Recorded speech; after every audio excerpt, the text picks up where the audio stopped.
Biafrans reject the global conspiracy against the Biafran people. At this moment, we use this media to demand the unconditional release of the Prime Minister of the United States of Biafra, Mazi Simon Ekpa Joko, who the Finland authority have held incommunicado for long now. They say they are investigating, and it's been months up to now. No charge has been brought against the Prime Minister of the United States of Biafra. We hereby demand the immediate release, the unconditional release of our Prime Minister, Mazi Simon Ekpa. The global conspiracy against the Biafrans is unacceptable. We will never, ever accept it. It doesn't matter how they try to paint it, the whole world is watching. And it is sad that the world is silent, watching the atrocities committed against the Biafran people. Mazi Simon Ekpa is only asking for the freedom of his own people. He's only defending his own people, trying to save the innocent lives that are being wasted away. Free Mazi Simon Ekpa now.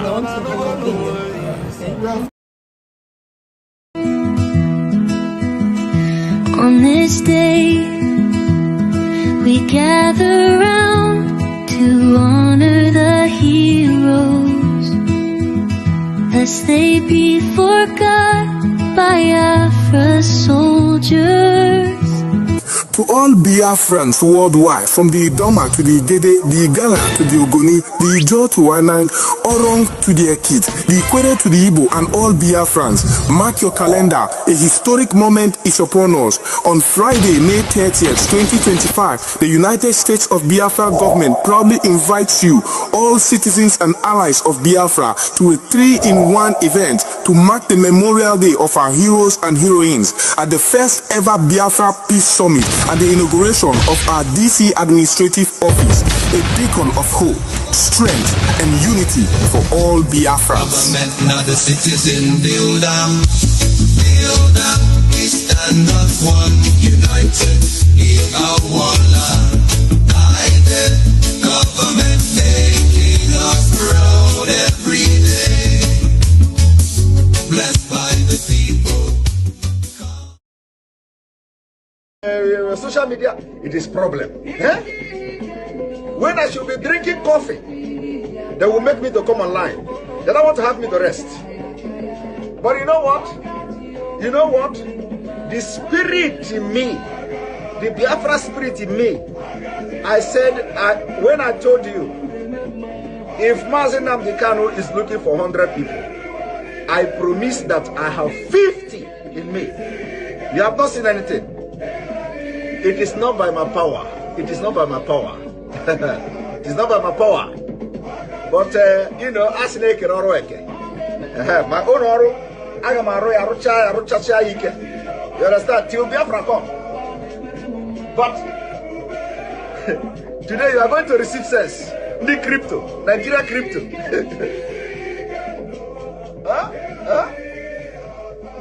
As they are crippling your economy, they close border.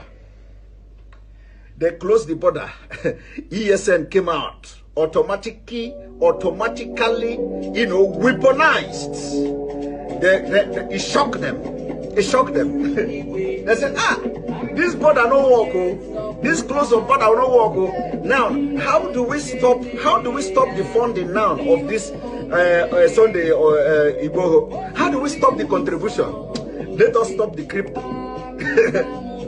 Because they were following Nigerians, southern Nigerians. Use crypto. We should open crypto. Crypto. We use crypto. Don't use the Western Union. Don't use this. They say, so these people are doing crypto. Okay, let us slash them. Bah!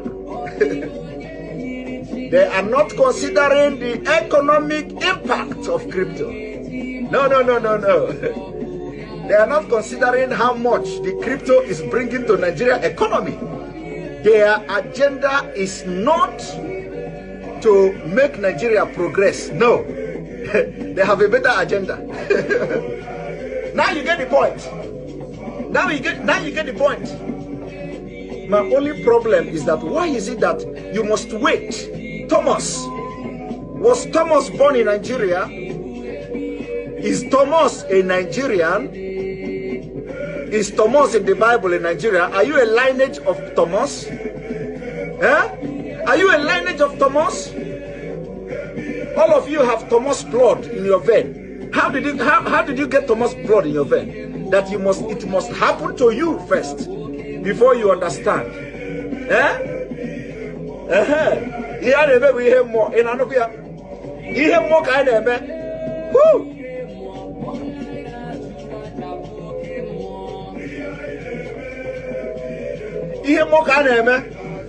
When we are telling you, you don't know, we are telling you, even we are not prophets, but everything we have said, everything we open this mouth to say, if it don't happen today, it will happen tomorrow. I want you to go from the beginning of this struggle, from the beginning. In fact, even the one that we are not sure of, once God asks us to say it, we will say it and God will do it. Hey! One walk the robi muma odema. Hey!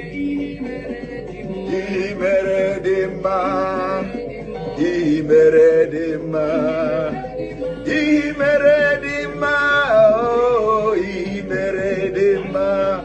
I said, did you see the prayer? May God harden the heart of the leaders in Nigeria so that we will tell them, the world may know that Obi is no longer a boy.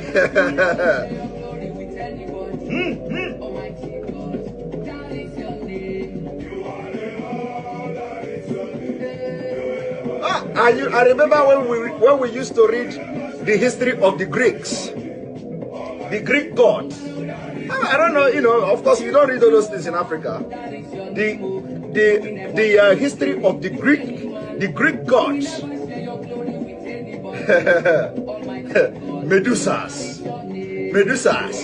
Medusa, they say Medusa is she look at, when you look at Medusa, you turn into she would dry you and you become stone.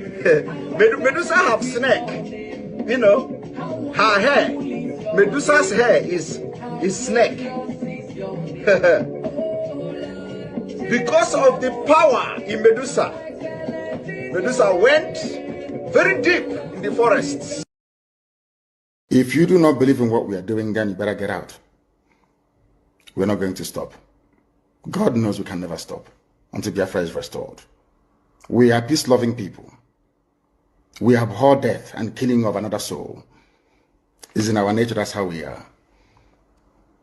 But because of that, they have been coming and killing us all these years. We've kept quiet. They've been killing and killing and killing quiet. We have a case at the ICC. We have a case at Africa Union. We have a case at, what else again? Pending before the UN in New York. We've been to Geneva to tender our case. Before UN, till today, nothing. In fact, the more we complain to them, the more they come to abduct and rape our children, the more they come to kill us, the more they want to take over our land and our forests. And who told them that's going to be possible in our time? In a time, in a movement that I lead, you think you can come into our land and take it over? Oh dear. That means you don't know who we are. 30. Welcome. Thank you for joining us on today's program. I appreciate everyone that has connected to this program, wherever you're connecting from. Please like and share to all platforms. Share to family and friends. Share to everyone that is close to you so that we can join our heads together and push this gospel. The restoration of Biafra is getting the last phase. In this last push, it is going to be very difficult, more difficult than you can ever imagine. But I bet you, this is the time you have to activate your mental toughness, which Mazin Nandekan spoke about. we have actually arrived at that point where only mental toughness can lead us. If you are not mentally tough, you cannot be able to stand what is about to happen. You must be mentally tough. Mental toughness is one thing that every one of us must have for us to be able to overcome this challenge that is before us. My fellow Biafrans, wherever you are, do not allow the propaganda of the enemies and their distractions to get you. You must remain focused, no matter what happens, no matter the wave, no matter the lies, no matter what you hear from whichever direction you're hearing it, please be focused. Be focused. Only United States of Biafra can give you safety and security. Only United States of Biafra can assure your life.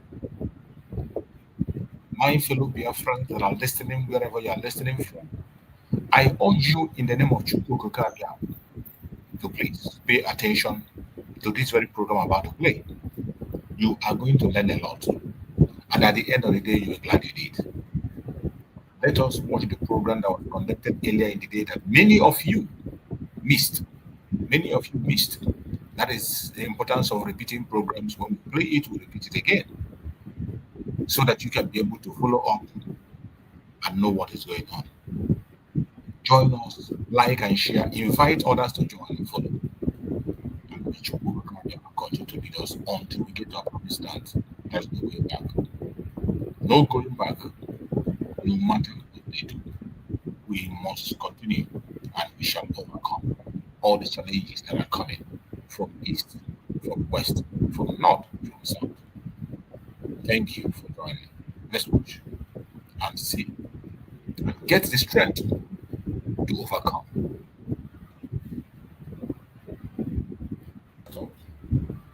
Wherever you are as a Biafran, you must rise up now and do the needful before we are consumed.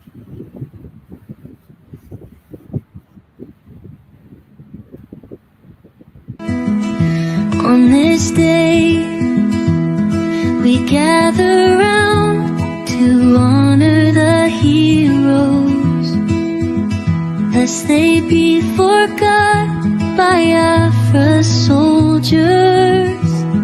To all Biafrans worldwide, from the Idoma to the Dede, the Igala to the Ogoni, the Ijo to Wanang, Orong to the Ekit, the Ikwere to the Igbo, and all Biafrans, mark your calendar. A historic moment is upon us. On Friday, May 30th, 2025, the United States of Biafra government proudly invites you, all citizens and allies of Biafra, to in one event to mark the Memorial Day of our heroes and heroines at the first ever Biafra Peace Summit and the inauguration of our DC Administrative Office, a beacon of hope, strength, and unity for all Biafrans. Government, not the citizen, build up, we stand up one, united, in our land, united, government making us proud every day. Blessed by the people. Thank you. What the jingle you are seeing here is the inauguration of the Office of the United States of Biafra in Washington, D.C. The inauguration is going to happen on the 30th of May. And that same day, we are going to have the Peace Summit. And remember, that same day is the Remembrance Day, Heroes Day. So it is 3-in-1 program. Wherever you are and you want to be part of the program, do not hesitate. Get your ticket while you have the time, because you might not have all the time to get the ticket. Now that you have the opportunity to get ticket, please do so. And Chukwu will bless you. Wherever you are watching this program from, I urge you to like and share as we proceed in this program. I'm going to play the message of Sulamazan Nandikano for us to digest it before we go on. That's how reasonable people think. Is that how people that wish to survive as a race. Is that how they reason? It is very, very shocking that some of you do not understand what the Fulanis have in store for you. Very, very soon it is going to happen. And when it happens, your eyes will clear. And about whom you will see it very clearly. I was warning you in 2014, 2015, 2016. They said he's a warmonger. He's a warmongering. I went to America and I told World Igbo Congress that this war you are avoiding is going to come to your villages. They said, no, it's not going to happen. What is happening today? When Yoruba was supporting the dead idiot called Buhari, did I not warn them that this evil you're supporting will consume you? They never listened. They never wanted to listen. IPOB is a terrorist group. You're trying to divide Nigeria. But Mietiala is not. People that you are calling bandits, have you heard anybody come out to say, please, Buhari, since presidency is there defending terrorists in the forest, why don't you proscribe them? No, you cannot proscribe a Fulani group. Never. And all of you, we are supporting evil. When there is the proscribed IPOB, proscribed indigenous people of Biafra. These are Yoruba journalists writing junk. Every day they keep writing rubbish. But their land is under siege. Their land is under siege. And the Fulani will take it. It don't take time. So I am here today to encourage them that they must stand tall and be very strong, resolute. That is what Fulani does. They control the media. They have well-paid consultants all over the world doing their bidding for them. They have that woman at UN trying to lobby the world that everything is okay in the zoo called Nigeria. But you and I know that the zoo is not okay. You and I know the game plan of the Fulani. And what are you doing about it? Nothing. Every day you read, you lament, you complain. Every day you read, you lament. And that's all you do. That is all you do. You read, you lament, you complain, you do nothing about it. Your lives are being taken away from you. Your forests are being occupied. Your mothers are being raped. Your daughters are being abducted. And the whole national government, presidency, is supporting such people. And you're telling me that Nigeria is viably sustainable. Is that what you're telling me? That somehow this contraption is sustainable, it is viable. It can never be. Because the more you stay in one Nigeria, the more you are inviting the Fulanis to take over your ancestral lands, take over your villages, and to make life a misery for you. That is the end game. That is the outcome. If you doubt me, go and do a bit of research. Ask yourself, who are the Hausa people? Who are the Nupe people? Who are the Bachama people? All of these people were steamrolled by the Fulani march to the Atlantic Ocean. And now they're in Yoruba land. They're in their forests. They are in their forests. And who is going to drive them away from there? If not the Yoruba youths. Forget about your useless governors. Your elders are very strong. I love Yoruba elders. The way they behave, the way they talk. Very, very strong. They said they support Akeredolu. This is the governor of Ondo State. They support him in what he's doing. People must come out to say that enough is enough. When you travel to the north, do you live in the forest in the north? The Igbo people in Sabongeri in Kanu, are they living of course it's Hausa land, are they living in the forest? Some of us do not understand the danger of Fulani living in the forest. This idea of Fulani people living in the forest, when they move away from their area, they will come to the south and they will go to the bush, take any portion of land that they desire and settle there. They will build tent.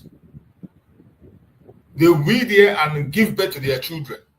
They will continue to expand and they will create a community for themselves free of charge. And some of you think it's ordinary. If this continues unchecked, in the next 20, 30 years, those children that are born in that very place will tell you that their grandfather migrated there, their great-grandfather migrated to the area, and they will tell you that nobody is permanent wherever he or she is, that all of them, everybody is a visitor. That is the danger of this migration that you're not talking about. Not just migrating to be in the city, rent a house where other people are. They migrate, and when they come, they go and create a village for themselves. I don't know if I will have one of those videos to show you how they settle. They create a settlement for themselves. And after creating that settlement, they make it their own abode. And there is nothing else you will say. They will agree with you. When they settle like that unchecked, in the next 20, 30 years, remember they are there, they are producing children, marrying each other. Their children married and born. And the next day, you will see them coming gradually to the city, and they will be telling you their great-grandfather migrated to social region, and for that, they are the rightful owner of that particular area. This is the way they have used, the style they have used to take over places in the north. They took over places in the north unchallenged as we speak. The areas where they took over, nobody can challenge them. They are completely in charge. They are completely in charge, unchallenged. And they continue to do this. And people don't see anything wrong in it. Some of us do not see anything wrong in it. The reason we are shouting today is not even because of us. Those of us that are talking today and shouting, highest maybe we have another 50 years to live in this world.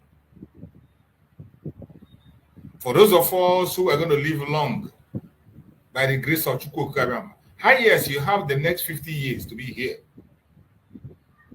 In that next 50 years, these people that are migrating today to settle are going to begin to drag your village with your children. They are going to be contesting the ownership of your land with your own children, your great-grandchildren. They will be contesting with them. They will be telling your children that the land does not belong to them. It belongs to everyone. They will be telling your grandchildren that their own great-grandparents migrated into that area. And for that, they were born there, they grew up there. And for that, they are part of the area. And that becomes the ancestral home. Most of the places where the Fulanis are claiming as their ancestral home today, it is through this kind of means of migration. These are not Nigerians. They migrated and people welcomed, the Hausas welcomed them. When Ottoman Danfodio came to the north, the Hausas opened their hand wide and welcomed him, and they thought it was all for good. He came with the message of propaganda and blackmail, and they bought it. By themselves, they destroyed their leaders and those who are supposed to speak for them. With the propaganda that the Fulanis hid in religion. And they thought it was all for good. Today, Hausa land is taken over completely, 100% completely by the Fulanis. Ottoman Danfodio migrated and came in and settled. He was allowed. Today, you see his children are the one today in charge of Nigeria. The children of the migrant is one today dictating and trying to take over the land of the indigenous people. The same method their great-grandparents use is what they are using today. Dangote truck will take them, drive all the way from the north to the southern part of Nigeria, either the southwest, southeast, south. They will drive all the way to Biafran land and they will stop at any nearby bush. All they need to do is to walk into the bush, establish a village for themselves with their tent. They are not after development. Unlike the people in the south, when we travel to any place we travel to, we don't stay in the bushes.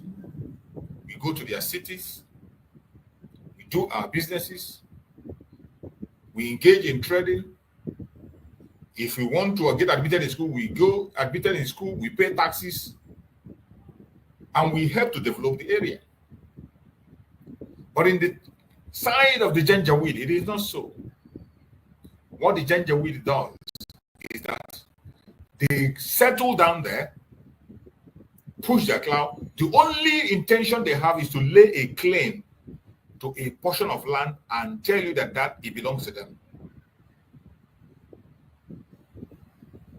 And this migration you are seeing and tents, they are scattered all the forests in Biafra land. We must not allow it to stand. They are in all the forests in Ududua land. You must not allow it to stand. Because at the end of the day, they will begin to lay claim and they tell you that great-grandparents owned the land. They will tell you how they were born there, even though they were illegal, taking possession of people's land. Those land in the forest where they occupy, they are owned by people. There are some indigenous people who own the land.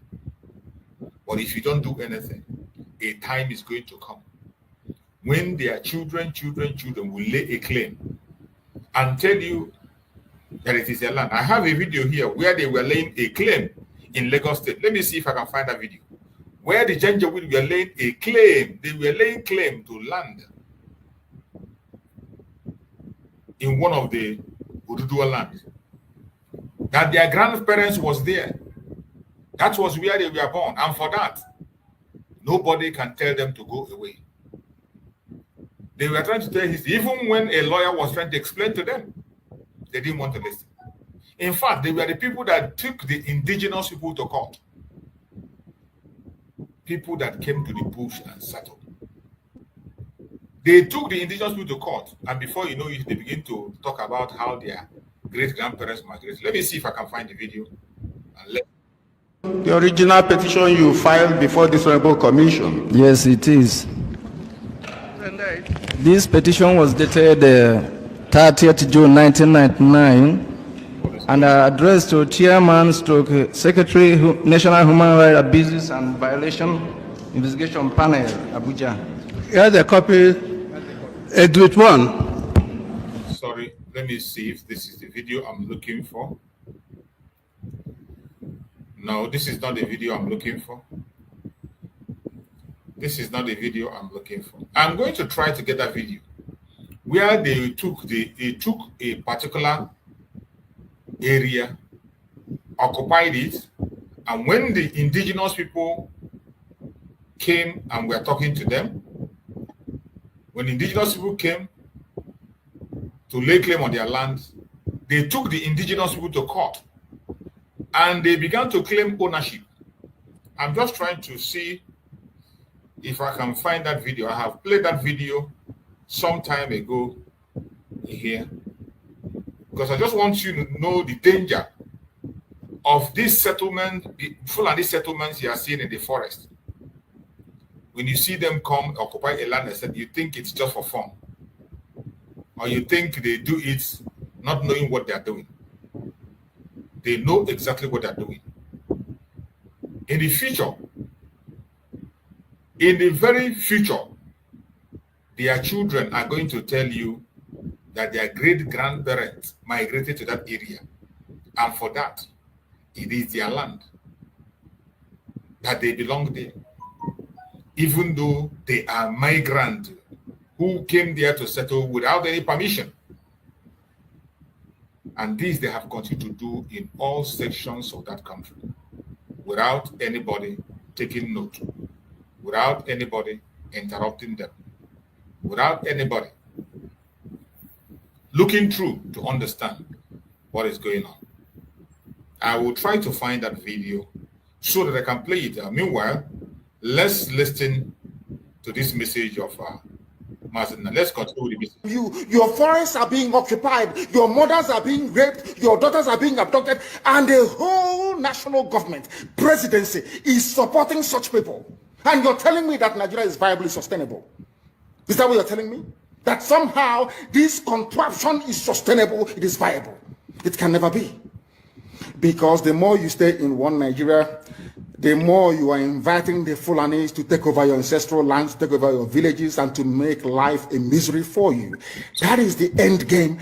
That is the outcome. If you doubt me, go and do a bit of research. Ask yourself, who are the Hausa people?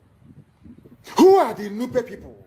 Who are the Bachama people? All of these people were steamrolled by the Fulani march to the Atlantic Ocean. And now they're in Yoruba land. They're in their forests. They are in their forests. And who is going to drive them away from there?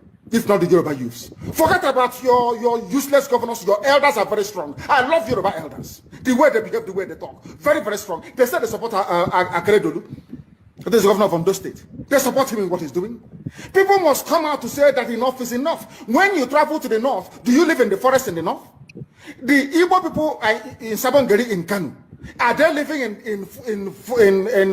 of course it's Hausa land, are they living in the forest? They came to the town, they work very hard, they build houses, they build mansions, they develop the entire place. Is that not what they do? What are Fulani people doing in our forest? Nobody can answer that question. They say that they're pastoralists. I want some of you have had your breakfast this morning.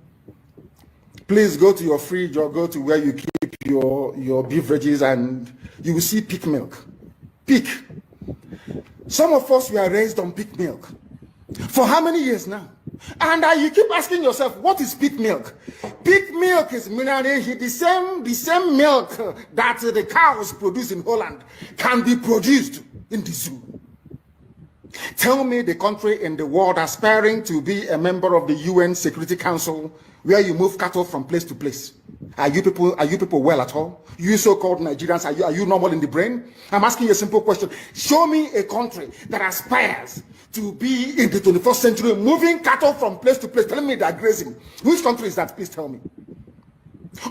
All of you don't have any shame. When you have people, an entire presidency coming out to defend a very primitive, archaic agricultural practice, then you know you're in very serious mess. You are in one almighty trouble, I'm telling you. You people are in a mess. The Holland that you get your pig milk from, do they move cattle from Rotterdam to Amsterdam? I'm asking you a simple question. But they produce the pig milk that you're drinking every blessed day. Why can't Fulani produce pig milk in Sokoto? Why can't they produce Carnation milk in Kanu? They have the cattle. Before the white man came, did you see any Fulani in your forest? All these people talking rubbish about movement of cattle and movement of... I'm asking you, before Britain came and handed over Nigeria to Fulani, ask your grandfathers, please, or your grandmothers. Ask them. All this nonsense we are hearing today in this so-called one, I want to tell you the dangers of one Nigeria. All this nonsense you're hearing today about one Nigeria, Fulani in our forest, Fulani in our village. Before the white man came, did you see Fulani moving their cattle all over the place? Did we not have meat to eat? They will answer these questions for you. Because sometimes in Africa, we don't reason very well. The way we reason is disjointed. It is disjointed.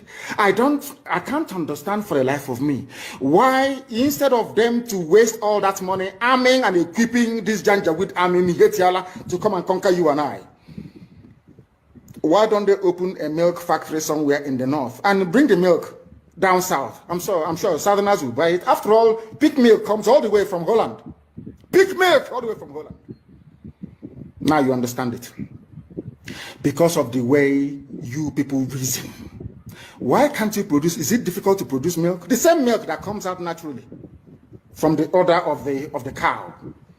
Why can't you can it somewhere, pasteurize it, and send it to people to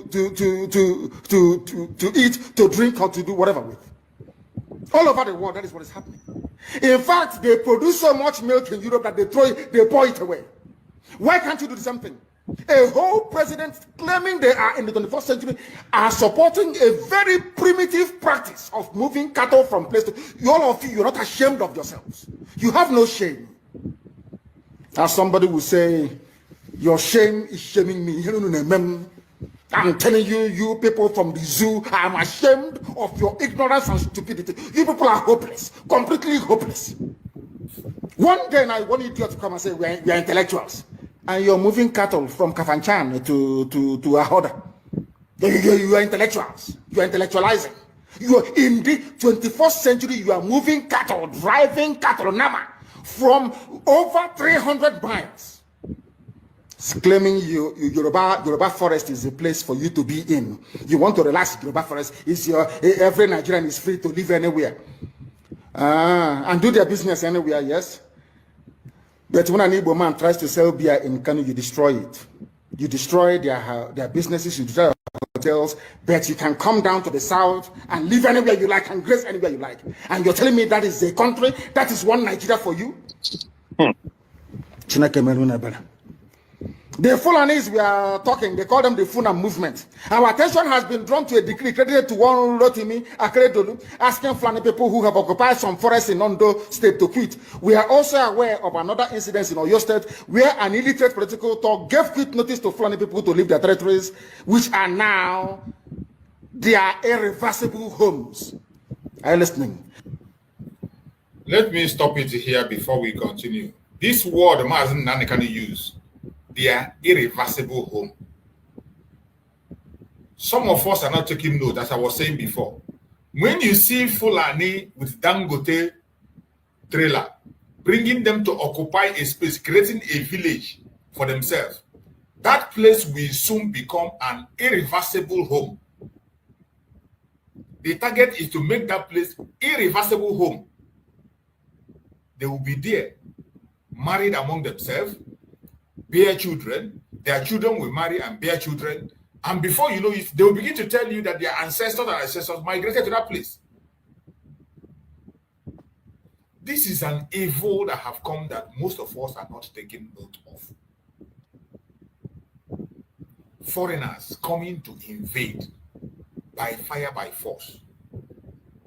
We don't have any problem with them. All we ask is that come to the city, rent house like every other person.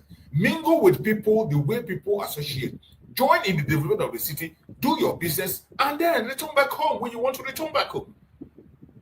Even if you don't want to return, you want to be there, buy land among where the people are existing. Let the people know that you own this land.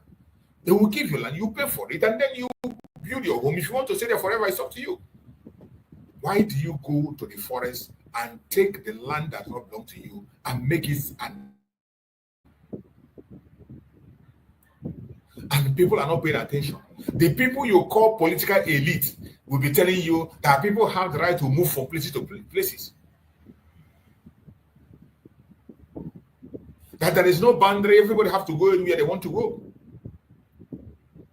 We are not stopping you to go where you want to go, but there are people who own ancestral land. Africans are known with that. When you talk about ancestral heritage, we don't play with it. And some of these forests where they are going, we have a tradition. So many of them are sacred. They are sacred that when you are found defiling those forests, in some areas, you are in trouble. So many of us have some section of our places where people don't enter. Even the indigenous people. There are some forests reserved for some certain purposes. This bunch of people, idiots, don't want to know where is reserved and where is not reserved. They don't even want to know what is sacred and what is not sacred. They invade and they make that place an irreversible home. The movement of the Fulanis is about taking over your land and nothing else. It is about the land.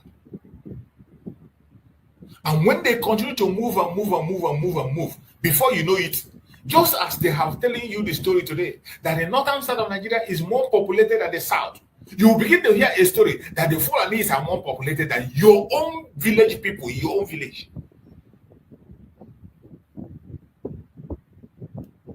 And you begin to hear of the Fulani village in your city, and they give you the name. You'll be surprised. You wouldn't know when the name will appear in a map, in Nigerian map, as a Fulani settlement, a Fulani village, and they will now tell you a story how they migrated to that very area. I will try to find that video where such a case was being called up in the court. Falana was there defending one of Oduduwa land, where Fulani settled, and they refused to. They say it's the ancestral home. They took it to court. Falana was there defending. I will try to find the video and play it. My brother Christian, you're welcome. Thank you for joining. I can see Coach Chips there. Thank you for joining. Let's hear from my brother Christian before we continue the video. Go ahead, my brother Christian. Let's hear from you. Massachusetts, morning. Good morning, my brother. Yeah, so obviously this topic you talked about this morning cannot be talked about enough because the pattern of these Fulanis, their modus operandi, everything is just, one can say that they are predictable, because they come, they aimed at your bushes and the forest, they occupied it, and they stay there, they begin to grow, procreate, and like you said, 20 years, 30 years, the case may be, when most of the people would have gone and their children, so it becomes a problem. You can't do nothing about that anymore. It becomes their place. So you begin to either you drag it or court or whatever. And if you go through the court injunction, if they've lived there for so long, they raise children there, obviously you cannot tell them to leave. So in other words, time is of the essence, and it's also very important back then with the effort, the step that was taken by the creation of the ESN and now Biafran Liberation Armies, because these are the avenue, these are the mechanism to checkmate it, Now, so if you allow these people to, this is what they do everywhere, even the Hausa land that they took, this is how they came, Exactly. So that is just the way they did it. There's no miracle, no fight, just like that. Movement. Yeah. And today, can you tell them to leave Hausa land now? No way. So this is, so obviously, it's incredible. They know what they're doing. It's a well-planned, well-marshaled out, again, we keep saying it because it's unfortunate. I won't say that it's like using basket to fetch water, because people are hearing and listening.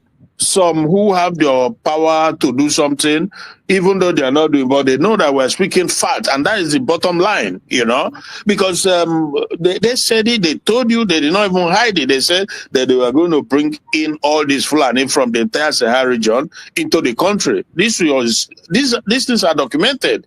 A journalist asked him, and he answered him, say, yeah, during Buhari, and Buhari opened the border and let them in, and they came, and Dangote's truck, not by accident, it was a well-designed, was just like distributing them in all the regions. And where I saw one of the times, some years back, I traveled and I saw them, they all had a dog in the truck, because the dog was to protect them in the bush, right? Yes. So now they've all, planted and occupied all the bushes from where they are producing, procreating, and masterminding, both kidnapping, making monies and everything. So, and it's just sad because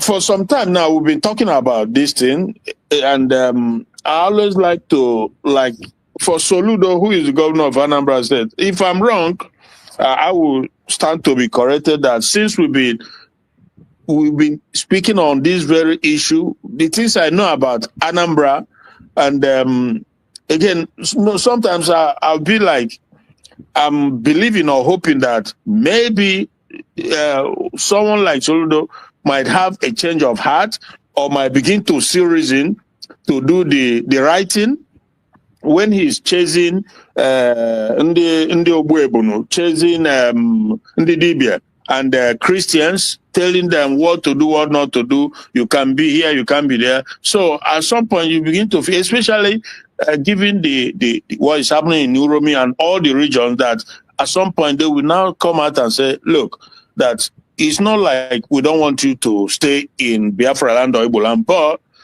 come out and live among people. Don't go and occupy the bush. And but they don't. Again, if he has done it, if any of them has done it, I will want to know.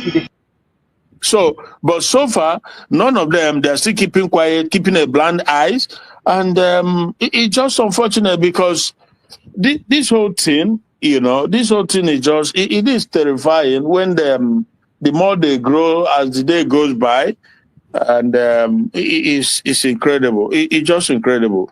So I tend to forget what I wanted to say, but I don't know. I don't know. This Fulani issue is a major issue that needs to be tackled.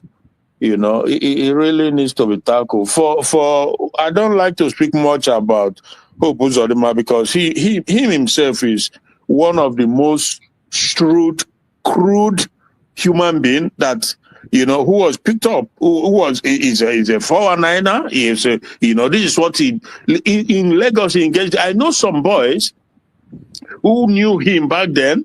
The whole connection. When Nnamdi Kanu speak about this thing, he's not fabricating anything. I can guarantee you. I knew people, some Deltans, who knew Hope Uzodimma when he was, throughout the time he was engaged in 419 in Lagos. Later he joined politics, and how the caliphate picked him up because they knew he's somebody they could use, and other ones too. So, but it's something that it's incredible. It's incredible, my brother. I just sent you. There's a video I sent to you. This trial already. I think Burkina Faso guy when he was.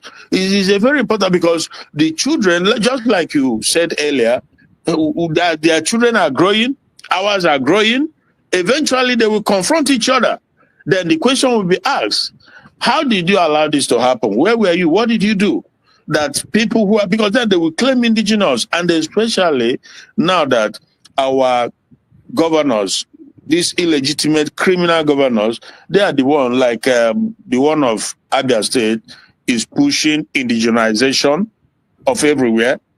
You can see that these things are not accident, They are well orchestrated. In Abia State, is pushing that indigenization. Then at National Assembly, Benjamin Carlo is introducing the bill so that they are making children, they are procreating. They become indigent. So you can see the correlation between this whole thing, how everything is coming around together, because they really, it took them time to prepare for libel. There has always been a stumbling block. There has always been that wall that they couldn't crack, the caliphate. So they were able to, over the years, planted the representatives who are willing to do their agenda, to carry out the agenda. That's what we're seeing happening today. But again, the good thing is that, Ndigbo will never succumb. Never.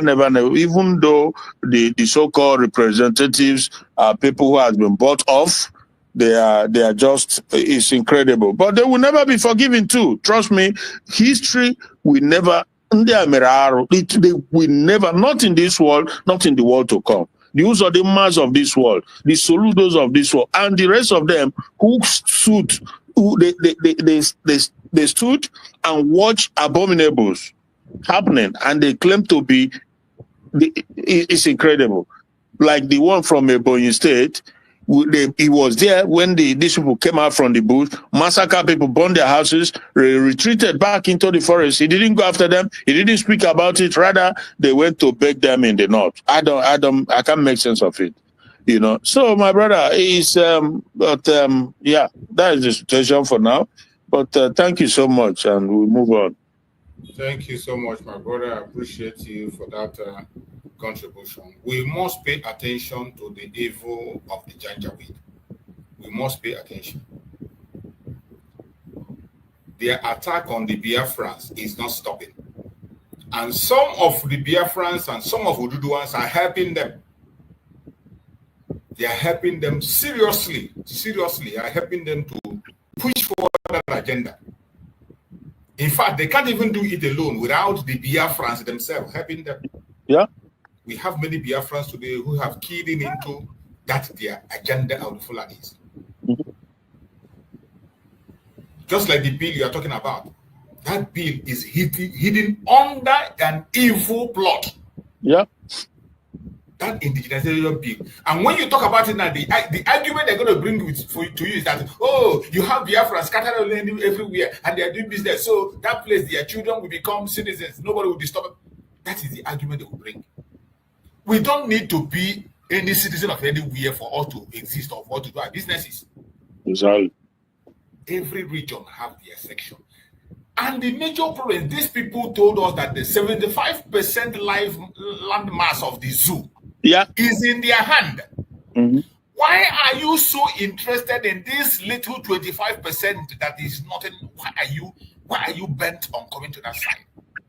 Even when you have not been able to occupy all your section. Yeah. And these criminal politicians are coming, they wouldn't ask questions. Somebody like this idiot, P2B will come and tell you that Niger State can feed the whole nation.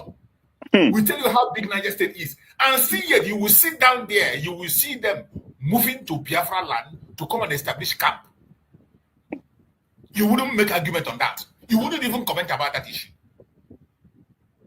The same people that tell that they have the largest land mass, according to their map that they gave them, that 75% land mass is on their side, while 25% is being shared between the Ududua people and the Biafrans. Yet, it is not enough for them. You know, let me quickly say this. For example, let's just say that Dangote, okay, he is the richest guy in Nigeria or the Africa, wherever. We know how he come about it. But if he's a man of peace or that believes in Nigeria or want the country to work, the kind of money, the amount of money this guy had, why would he not build these cattle ranches all over the landmass and create irrigation? So that's a huge, that is $1 billion business. Subsidize it for his own people and rent it out to them. Do it there, keep all of them there, then they will be producing milk, producing cow, producing so many materials, so many products from the cow, and be distributing it over close to 300 million people in Nigeria. But because that is not their agenda, that is not their goal. Their goal is Islamization. Every other thing you see happening are just like, network road to get into the agenda. So people shouldn't get that confused or twisted. The agenda is to take over Nigeria and Islamize it. But many other avenues are coming through. That is the only agenda they have, to take over. Yeah. If not, just like Mazen Nandekano said, put your cow that place, produce milk, even make your meat or beef or whatever, do it, put it in can and sell it from. We will buy. Yeah. We will buy at any cost. After all, we import all the way from Holland. Yeah. What stop you from doing it? And even the cow you see in ranches are more healthier than this one that trek all the way from the north to the. You can't compare two of them. You cannot compare two of them in terms of their health and their meat and their milk. You can't compare. There's no comparison anyway. And Dangote have the money to do it. He has the money to do it. Instead, he's bent on pursuing the resources in Biafra land. Yeah, Osman, for the agenda. That is what is bent on. That's little land. Everybody want to go into that place and subdue it. It is so sad. My brother, Kochux, let's hear from you, Kochux. Go ahead and speak to us. Yes. Kochux, are you there? Good morning, Mazitrus. Am I coming out? We can't hear you. Your voice is very faint. We can't hear you. Okay. Am I coming out now? Yeah, better. I hear you. Go ahead. Good morning once again. Good morning, my brother.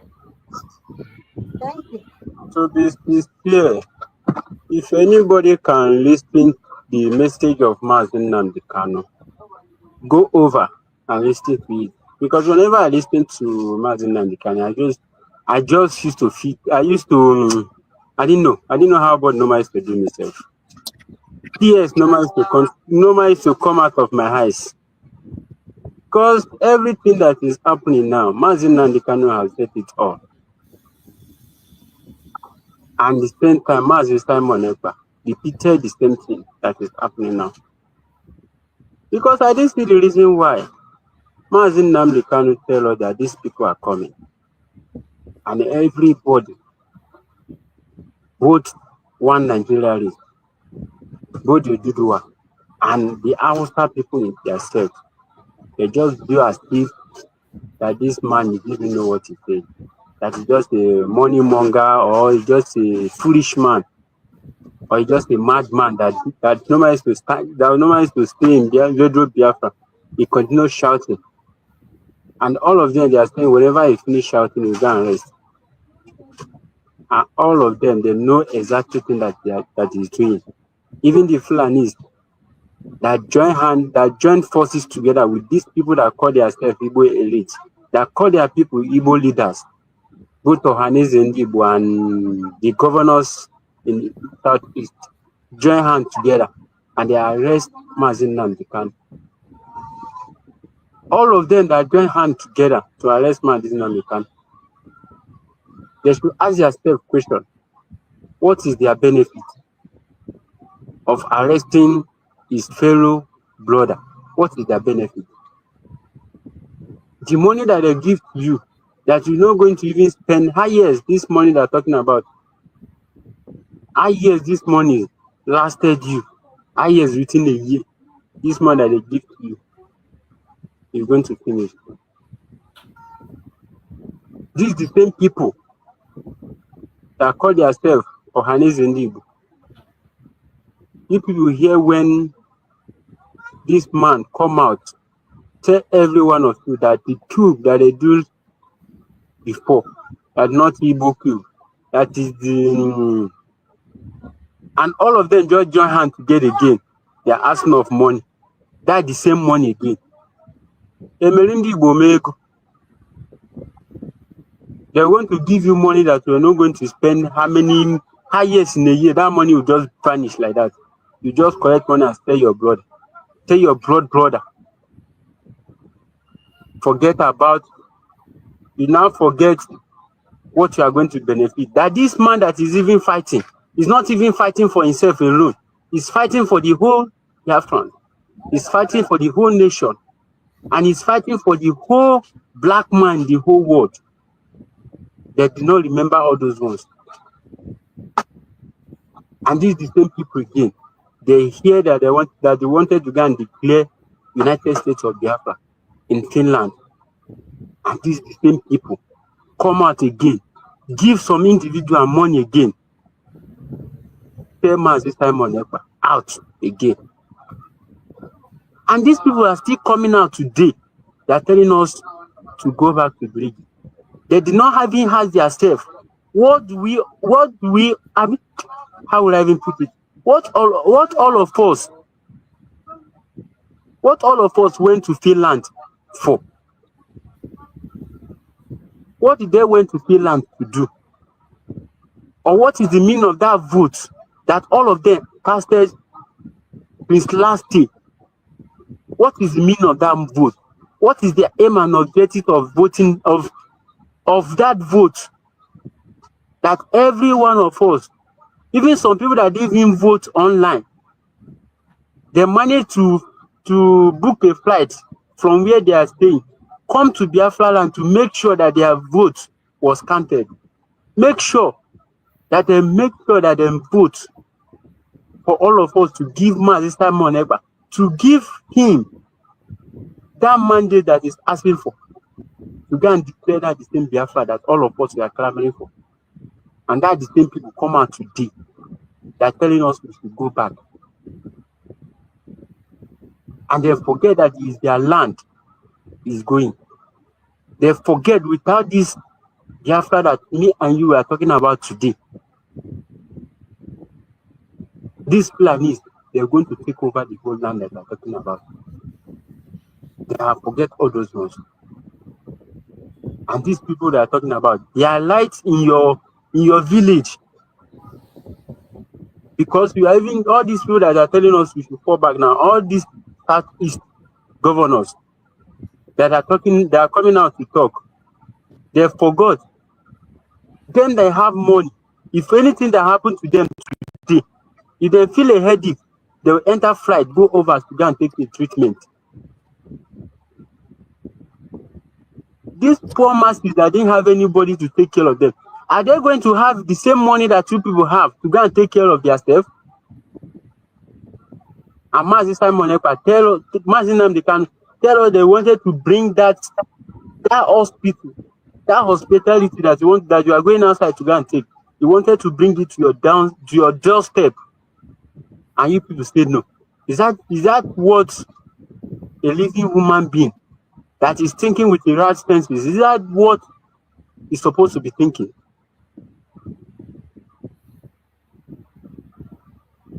And you are there, they are taking over your land. You didn't have anything to talk. You didn't get mouth to even talk. The little one that you can even talk is your own pocket you are even thinking about. Everything that you are talking in that house is only you and your family members.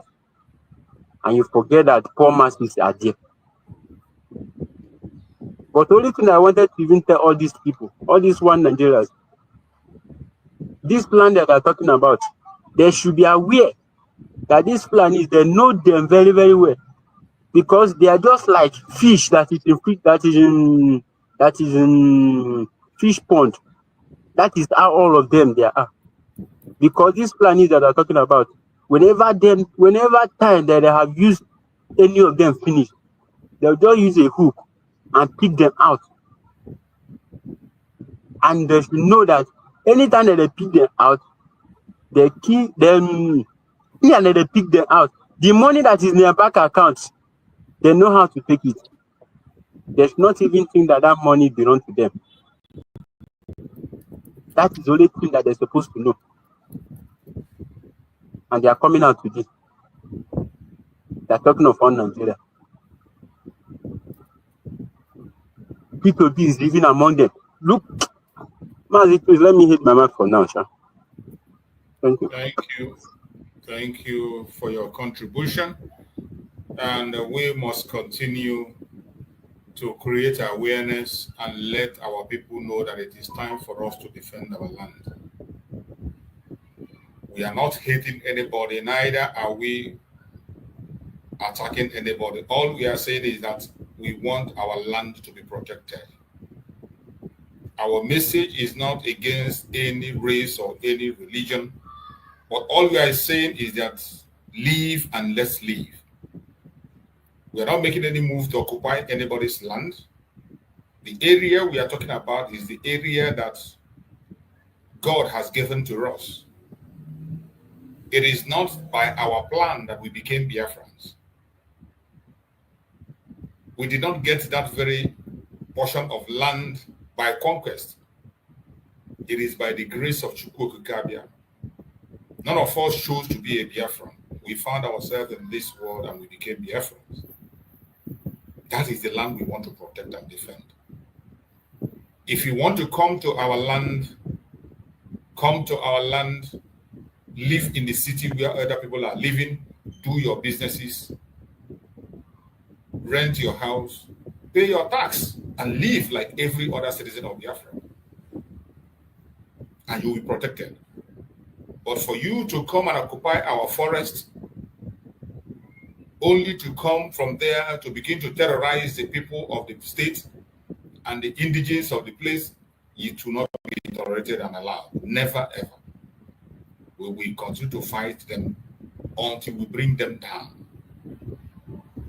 It doesn't matter how long it takes. Our forest is not for strangers. It is for the land. There are people who are indigenous who own the land, and you can't just come in and take it over. I can see my Secretary of Information, Dr. Agi, on the comment section. Thank you, Honorable Secretary of Information, Dr. Agi. Thank you for joining. I appreciate you.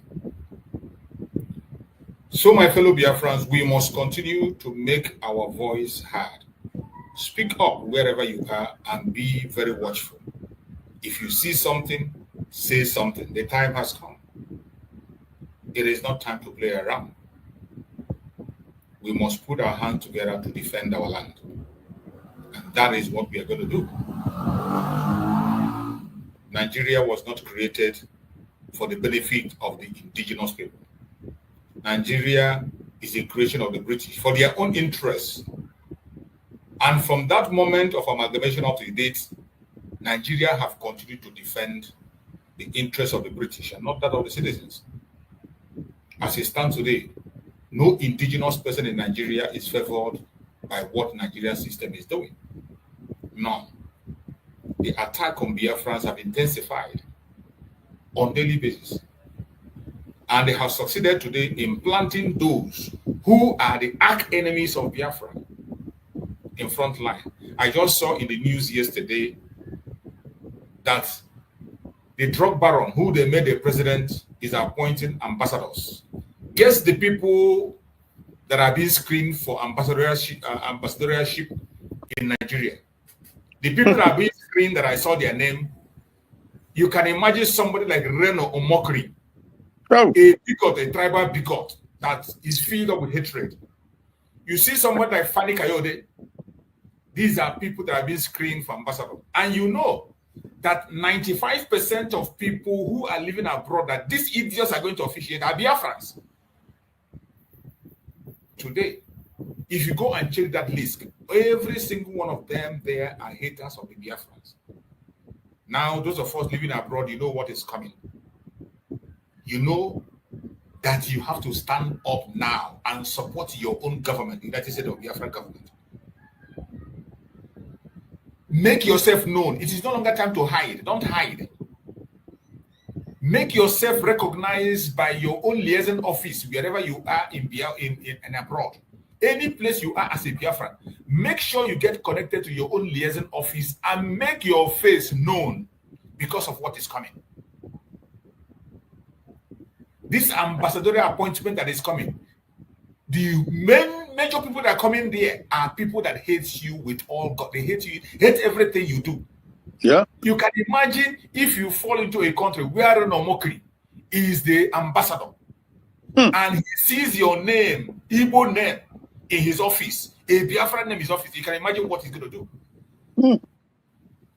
You meet someone like Fanika Yode, eventually he becomes the ambassador of a country where you are. You know what you're going to face. Now, the only option you have is to realize and recognize the declaration of Biafra that was done on the 29th of November 2024. And the way you are going to do it and make it sound loud to everybody, to the country where you belong, is to get acquainted with your liaison office. Biafra has mission across the world. Almost in all countries of the world, we have missions across. Make sure you get connected. If you don't have any mission in your own area, reach out to the government of Biafra so that a mission will be established there to defend you. This ambassadorial appointment is going to affect majorly most of all that are in diaspora. When you don't make yourself known, you don't associate with the Biafran government, you do not make yourself known with the liaison office or the mission of Biafra where you live, it is going to be difficult. There is a task ahead coming. We have to stand up and fight this battle once and for all and win it. Thank you. Let me allow my beloved sister Ojugo to make contribution, and let's hear from our sister Ojugo before we proceed. Okay. Good morning, Master Chief, and Dr. I gave this comment section. Thank you for and my brothers that are online with us, always there every morning, supporting this information. When we're talking about this present governors of Biafra land, this Fulani issue, we remember it started with Buhari in action. It has been there, but who actually make it so active and in action is during Buhari regime. Now, Buhari, and not just Buhari, with all the governors that worked with him at that time, They are the real people that cause the problem. Because you know one thing with us, when any regime come and go, get the crime that they committed. The real people that cause the real problem that we have right now are the predecessors of this present governance that we have now. Because that time, it was horrible. And that was the time during COVID. Because I could remember what happened in Imo State with that half Hausa man, half Igbo man. I don't know what his name is. The one that the EFCC enter his house through the Okorocha. Okorocha Rochas Hausa destroyed Imo State. I'm from Imo State, and I know why I'm saying that. My home village was destroyed in the name of building road, and he graded all the road and left those roads like that, and erosion came and it's tearing everywhere. And it was even within that time. I have a relative of mine that is in Canada, came home, could find Fulani's cow poop inside his own compound. They forcefully opened the gate. So when we're talking about those are they are now sitting down and being at the background. They are the real cause of this problem that we're having. Those idiots. And that was when they even get into agreement of open grazing. They started with open grazing. At this millennium, educated idiots that will come and start speaking big grammar, that travels abroad. They agreed on open grazing. And these cows and those that cow them, moving around like idiots with animal on the road, blocking cars from moving. So this one's now is just a continuation of what those people, Obiano them. What is Obiano now? Ask him where he is in US, whether cow is roaming everywhere. He's able to use his dog and go for a walk without cow blocking his road. That's they were the real problem of those human beings. Now, the snake from governor now, all of them have popped themselves into the Senate and they can't even talk. Who dare you? Open your mouth now. They remind you of all the corruption that you have standing against you, and you know what they're going to do to you. So the real problem are people that a lot of them got involved in corruption, and so they have no mouth again to talk. And then not only that, they started registering the chiefs of the communities, which is never done. And when you are under a government and you're chief of the community, what are you doing? You're still going to go under that command of the government. And that's why a chief of a community will go take money. If you sell a land that belongs to somebody and you take money, what do you think that person is going to do? It's going to occupy that place because he paid you. Yes. Our people started losing their land, knowingly or unknowingly. You know? So that's the real people problem that we have. They just go to their chamber and whatever they call it. They agreed on all this to distribution of all our chiefs. Where do you Eze, Nzenozo, Eze? Who registers them? Are they government? No, they're for community. And you have to be registered. They are the one that have to even appoint, not the community anymore. In our place, it's a more where takes over. Some people, if the child is still a child, some people will do an election in the community and pick up somebody else. But no, now it's Uzadema. Somebody sentenced to death is the one that is going to pick a chief for a community. How would that work? How would that work, for crying out loud? Yeah. So those people are the ones that really put all this in from Buhari. All the people that are in Buhari regime, they are the one that actually, during Goodluck Jonathan was when they were pumping them in to intimidate the government of Jonathan. It was crisis everywhere. And it was then that Buhari came up. So these are all planted in, came up to become the president, promising heaven and earth, because they know they're talking to idiots that will believe in what they're talking about. And then came into, and now they are now using these people that they pump in. As they're pumping them in, they're handing them AK-47.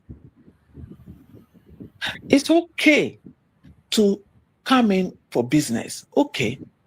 Go to a house, rent a house, tell them, discuss, okay, I have a business. I have a cow. I rear a cow. Okay, I want to buy this portion of land where I can keep my cow. You get into an agreement, people will know what you're doing. We also rear goat, don't we? I carry our goat and go put in somebody's farm land where the person cultivated something to go eat all the crops. We don't. Some of us will keep our cow in the house, our goat in the house. We'll go get a goat food, grasses, and bring them inside there. Even sheep. We rear sheep too in our land. Some people will go, those that are, because the way our people do so, they plant this year here, they say they will not plant there, they plant in another.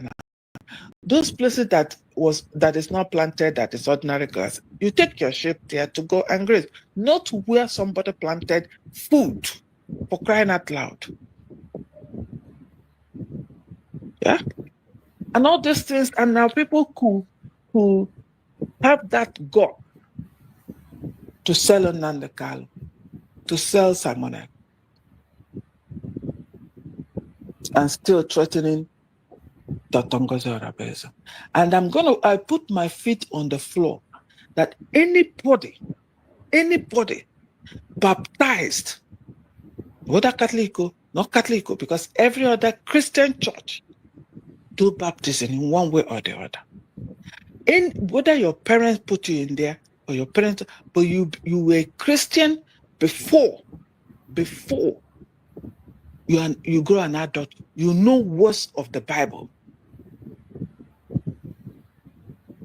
I said this morning that what happened to Judas for selling Christ will happen to anybody who participated in one way or the other to put Nandekal where she is now, or Simon Ekpa where he is now, or Simon Ekpa where he is now, or threatening Dr. Ngozi Orebeze. What happened to Judas with my 2 feet on the ground looking at the rising sun will happen to anybody that get involved in that. You see? Because we know it, we know what happened to, we've come across what happened to Judas. You saw Jesus Christ for how many shillings? And that's what we're doing. For nothing, we're selling our own. And go ask those people now, what is the use of that money that they took? What have they used it to achieve? On this day, we gather. Those who live in the house or who use the money to build the house, are they living in that house? Or the cockroaches are living in that house? What is the use of that house? What is the use of that money that you got from there? Is it still feeding you up to now? So my prayer with my faith on the floor now, and I will do it for 3 days. What happened to Judas Iscariot in the Bible? Because you all believe in the Bible, whether as far as you're baptized as a Christian, you grew up as a Christian, you know a word of God from the New Testament.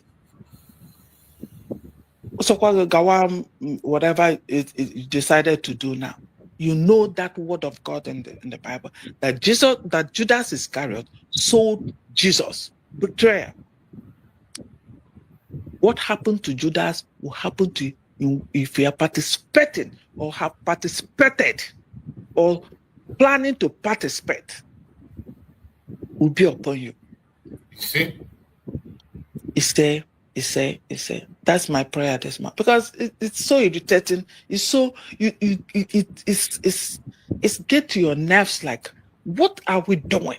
What are we not seeing? What is about to swallow everybody? Why are we not seeing that?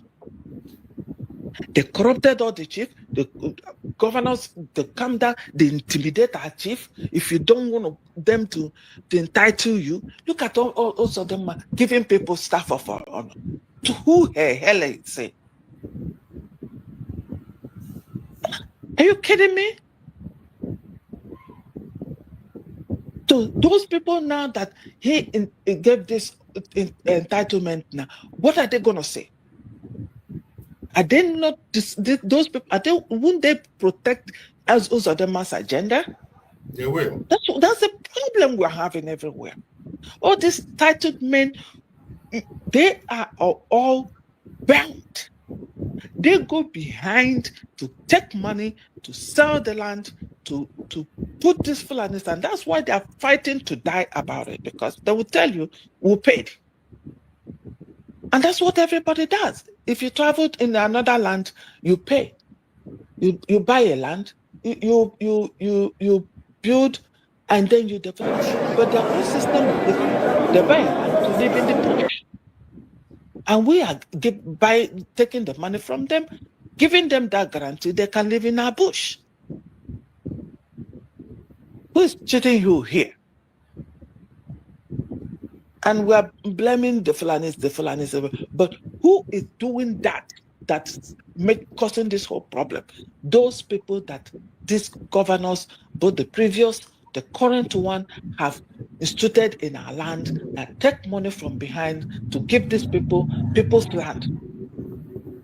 Are you going to fight them? They will kill you. Thank you, my brothers. Thank you so much, my beloved sister. I appreciate you for that contribution. You have spoken well, and I hope Biafrans are listening. We must not allow our land to be taken over, no matter what they do, no matter their propaganda and their blackmail. You should be watchful. These politicians are not there for you. They cannot speak for you. That is why the United States of Biafra government have taken it upon themselves to protect life and property of its own people. Wherever you are as a Biafran, put your money where your mouth is. It is only Biafra that is the remedy to every single thing you are seeing today. The debt you are seeing, the insecurity, the poverty you are seeing today, the bad economy you are seeing, the only solution is Biafra. There is nothing else. In case you are deceiving yourself and you think that a miracle will happen and something else will happen, there is nothing that will happen except Biafra. That's the only remedy that Chukwu Okike have given us. After praying for a very long time, after asking for a very long time, he has given us Biafra. And that Biafra, on behalf of our Prime Minister, was declared by the Deputy Prime Minister, Dr. Ngozi Okonjo-Iweala. Today, you can see how the enemies are unleashed. The devil is not resting anymore. They are fighting to make sure that they bring down that gift that was given to us. But it is in our hand to nurse it. Nurse it until the whole world will see it and know that it has come to stay. The attack will not stop. The attack of Nigerian government, the saboteurs and the enemies will not stop. If you think it will stop, it will not stop. It will even get worse. But you have to brace yourself up. Stay strong. At the end of the day, we shall be victorious. Let us listen to this very short intro regarding our 30th May celebration, and then we will come to our brother Akonyo Wetere to give us his own line of thought. On this day, we gather round to honor the heroes, lest they be forgot by Biafra's soldiers.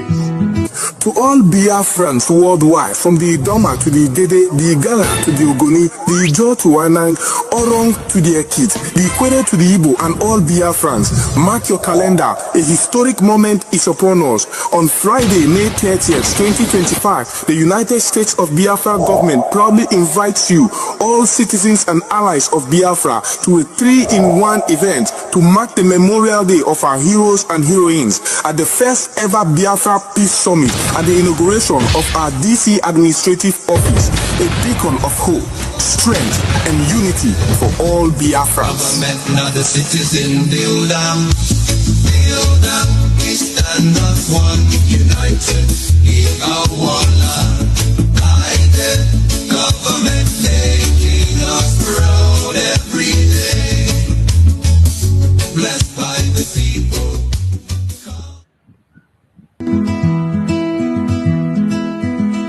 On this day, we gather round to honor the heroes, lest they be forgot by Biafra's soldiers.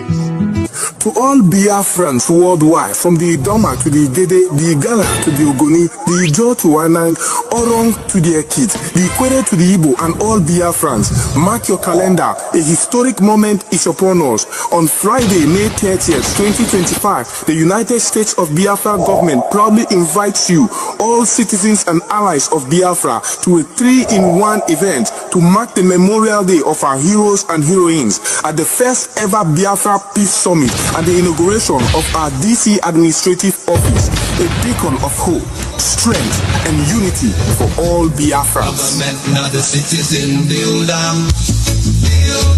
we stand as one, united, in our land, guided, government making us proud every day, blessed by the people. Thank you so much. Everyone have to get prepared. 30th May is coming very, very fast. Prepare yourself. Remember our Heroes Day celebration. It is coming up, and it's going to be 3-in-1 occasion this time around. Opening of our DC office is going to happen on that very 30th. It is also going to be a peace summit. Biafrans, the ticket is already available. Make sure you get your ticket. Remember, we have good number of Biafrans in the United States of America. If you do not go for your ticket on time, you might not be able to have a chance to be in there. If you want to be part of that celebration, please go and book your ticket immediately. The ticket is already out. Go to the platform of our Deputy Prime Minister, Dr. Musa Rweze, or to the government platform. You're going to see it, or you reach out to any member of the media. We're going to send you the link. You can be able to book your tickets so that you'll be part of those who are going to be in the front line for the celebration. Thank you so much, and stay blessed. My brother Greg, go ahead. I can see Akonyo Wetere is not more here. So, my brother Greg, go ahead. Let's hear you out.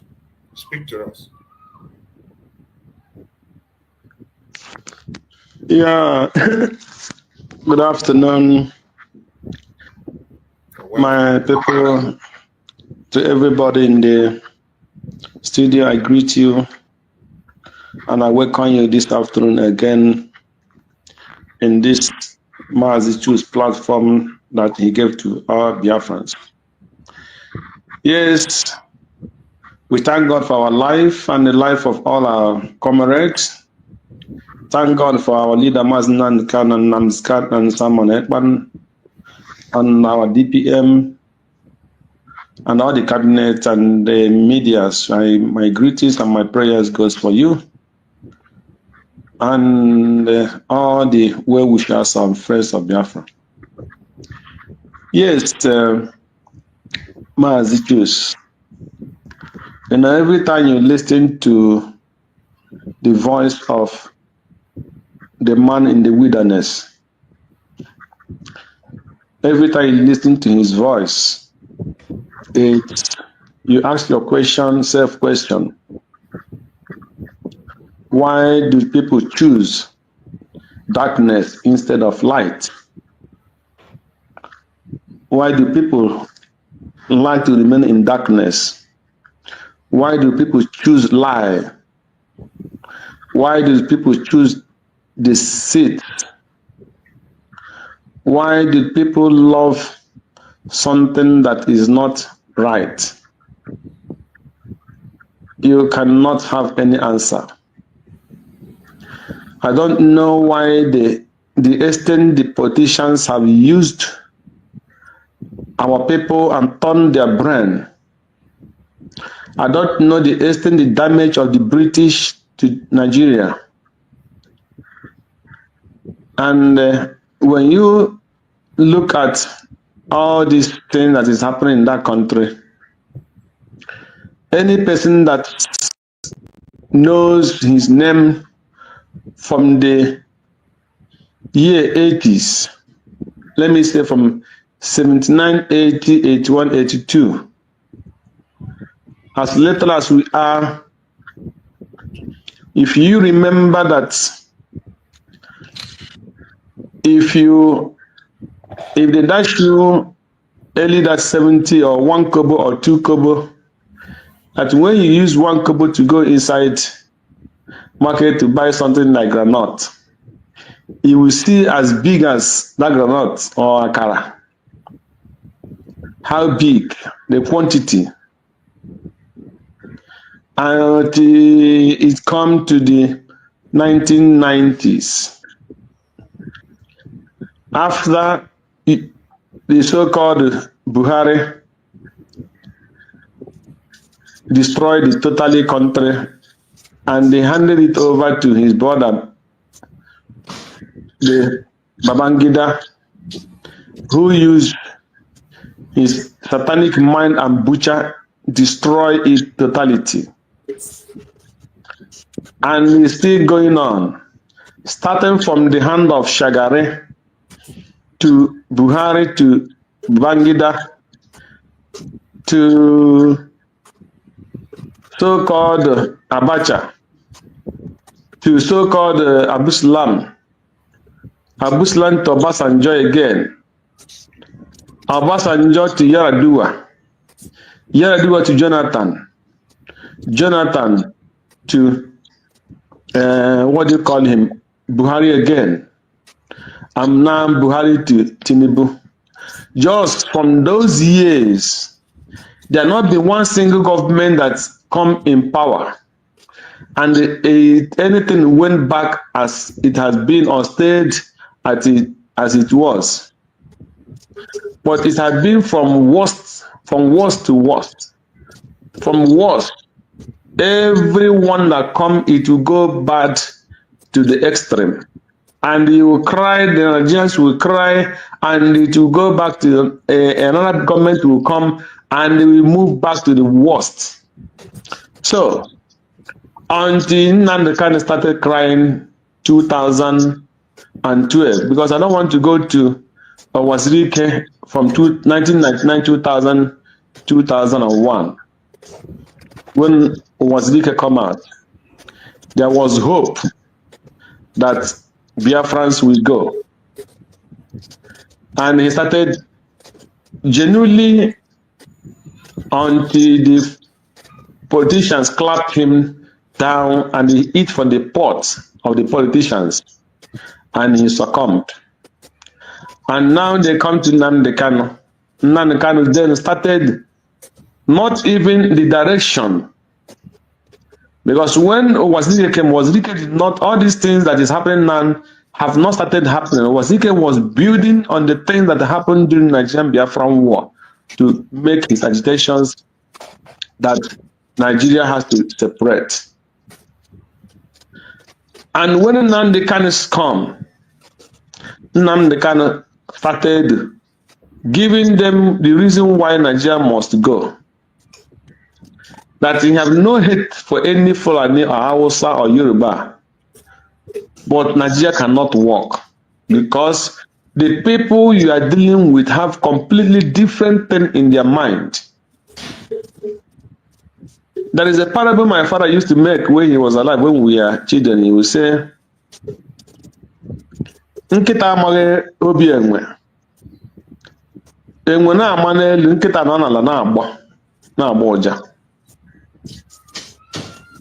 So that is where Nigeria is today. Majority of the Easterners, the Biafrans, because I have to talk the one that concerns me, especially the politicians,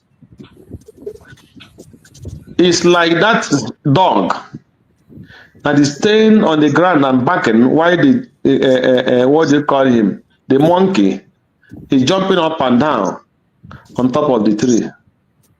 How will this person on the ground get the person that jumping up on the tree? It is impossible. So that is how the Biafran politicians are. They cannot reason. When something happened, 1, 2, 3, and you did not see them and count, majority of them are Igbo people.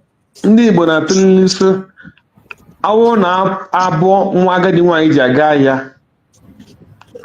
Ọ daa the first one, e nwere ike ya burite ya buru ngwa ahịa na-aga ebe ọ na-aga. He will not worry. Mana ihe gbagburu data agadi nwaanyị again, ọ dakwa the second time. He's supposed to look down on that ekita ho ji aga ahịa wee gụọ ihe niile nọ na obu aga ahịa. This will complete. Or not do complete, then you know that maybe I have meaning.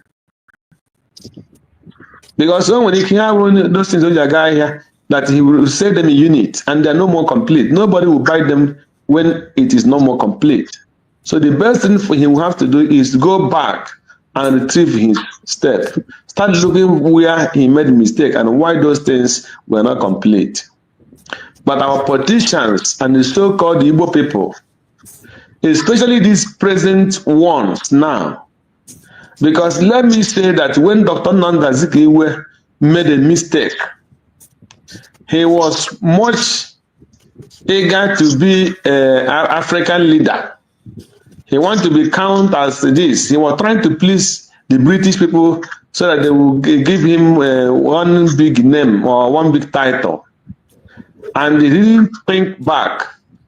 But all these ones that are being born in this generation, like Hope Uzodimma, like Rogers Culture, like Soludo of yesterday, like this Ifanyim, this Ugwanyimba, and Peter Mba, like Ifanyim Ugwany, like a Frum for Ebony State, like Wike, like Amechi, like Ifanyim of Delta State, and like Peter Obi, and like Obiano, all this generation.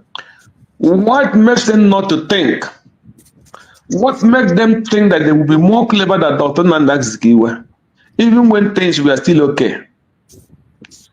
What makes them think that they can overpower these people, even when they have not, now they have captured the middle belt and almost half of the Yorubas, and their interest now is coming down to the east? What makes them to think that they will achieve this one Nigeria, and that it will not backfire their people in the next 20 or 30 years or 40 years? What makes people be to think that? Because of we have Fidelity Bank that is in the north, which can fade, can die tomorrow. So when you start asking yourself questions, your mind will be going everywhere. What make Ates a thing? Because he's a billionaire that Nigeria will work, and you are a billionaire, and now someone like Trump is coming now, and people are cursing him because he say, "Go home and build your own country, leave America for us." Everybody cursing him. I see Chimamanda. So because somebody say, "Remain your land," when somebody say, "Be in your father's house," they say America is everybody is a foreigner. Yes. Everybody is a foreigner, but the people who their parents fought to build that land, and now they say, as we have agreed to fight and build this land, America, we want to remain like that. Any other person that is coming now is not an American. Go back to your origin. They are not doing it just only to Africa; they're doing it even to the Europeans where they come from. And you are against him because he said, "Go and make your place a home." And everybody's against Trump. So, for me, it is a very, very big shame that people who are supposed to start thinking the right direction, all these senators in the East, tell me one single bill that they have passed that favor any of the land where they came from. What is the benefit? What did the people benefit from the one that is in jail in London? Nothing. What did Biafrans benefit from this one that called himself Talo? What did Biafrans benefit from this one that called himself Omahe? What did Biafrans benefit from this one that called himself the Senate President of the Calabar man? What is his name again? What's his name? What did Biafrans benefit from him being senator? Nothing. Akpabio. So let any Biafran, any man from Calabar or from his particular village where he came from, tell me what he had benefited as from Akpabio as a Senate president. Just one particular thing. Let somebody tell me what he had benefited from Kano, the one that called himself Kano, that is in the this thing. What this thing? I think he said he's the fourth person in Nigeria now, or what do you call him? From Abia State. House of Assembly. Yes. So, what have Biafrans benefited? What has his people from his village benefited from him being? Which bill have he succeeded in passing or making sure that those things favor the Biafrans? Not even single one. Only deceiving themselves at the end of the day. When the election comes, they will go and share bread and share biscuits.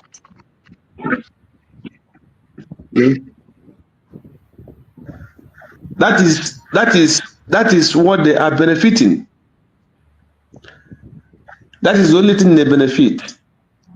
So sometimes when you think, my brother, you cannot comprehend anything. You cannot catch anything as something that is reasonable that people have benefited from their community. Nothing. So it's a very painful thing. Until this time, people have not risen. And they are still ganging up, only just because they want to be in power. I'm not thinking what that power will bring in. Where are the children of Zik, Dr. Nandaski? Where are the Awolowo children today? Where are the children of what do you call him? Abiola? Where are the children of Timba and Kaleba of Nindi's work? Where are the children of Iwanyang? Where are the children of Mbakwe? Where are the children of Jinwobodo? Where are their children? So what makes them think that their own will be different? Nothing.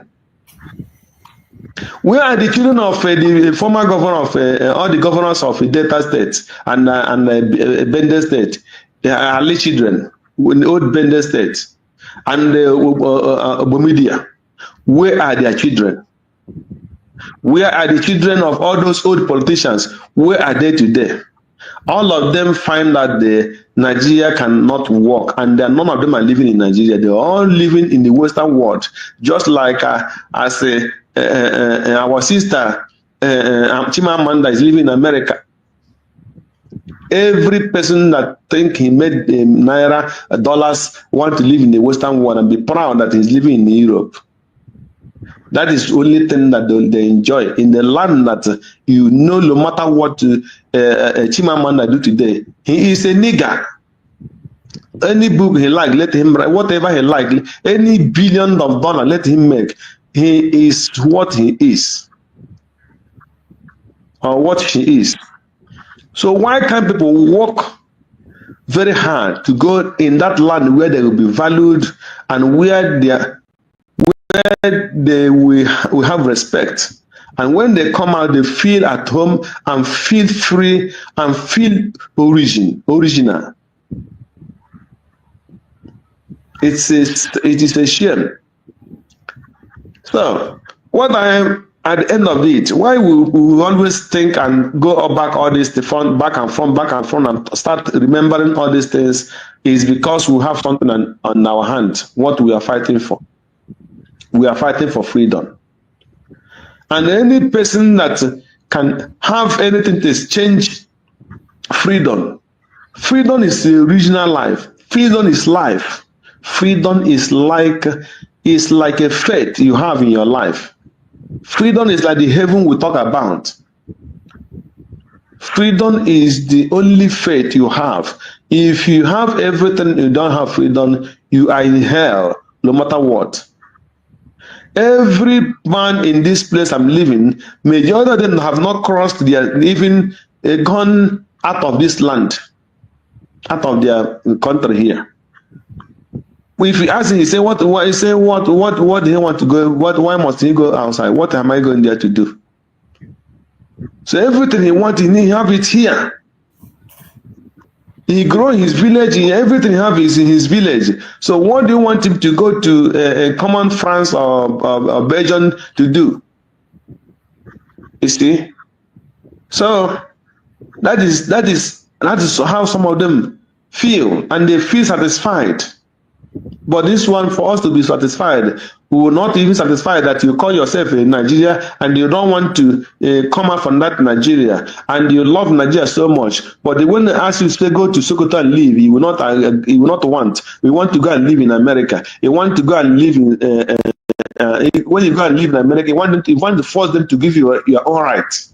When you have not even gotten your own right in the particular land where you're coming, where you want to die as a Nigerian.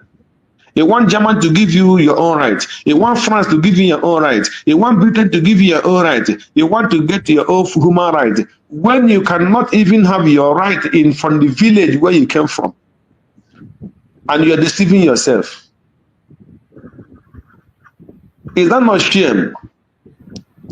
Why not you, as you love Nigeria so much, live in Nigeria and fight for that thing that you believe. Leave Trump alone. Go back to Nigeria and fight your right. Since you love human rights so much, and since you love freedom, America is a land of freedom, but your land where you came from is not land of freedom. And they don't want to make it a land of freedom. They want to make America, where people shed their blood, a land of freedom. Shame unto those people who think like that. Okay? So what I'm trying to say is, we will continue. We are not going back. We will not retreat. We will not surrender. We will fight until God give us what, because I believe all this, we are doing what we are supposed to do, but the person who will give us victory is God. That is my own belief, because it's not by our own power. It is by his grace. He will see that these people have suffered so much, and he will do something that will make these people called Biafra to have our own freedom. That is my prayer. Thank you. I give chance for other people to start. Thank you so much. I appreciate you. Let's hear from our brother Max. Bro Max, you're there?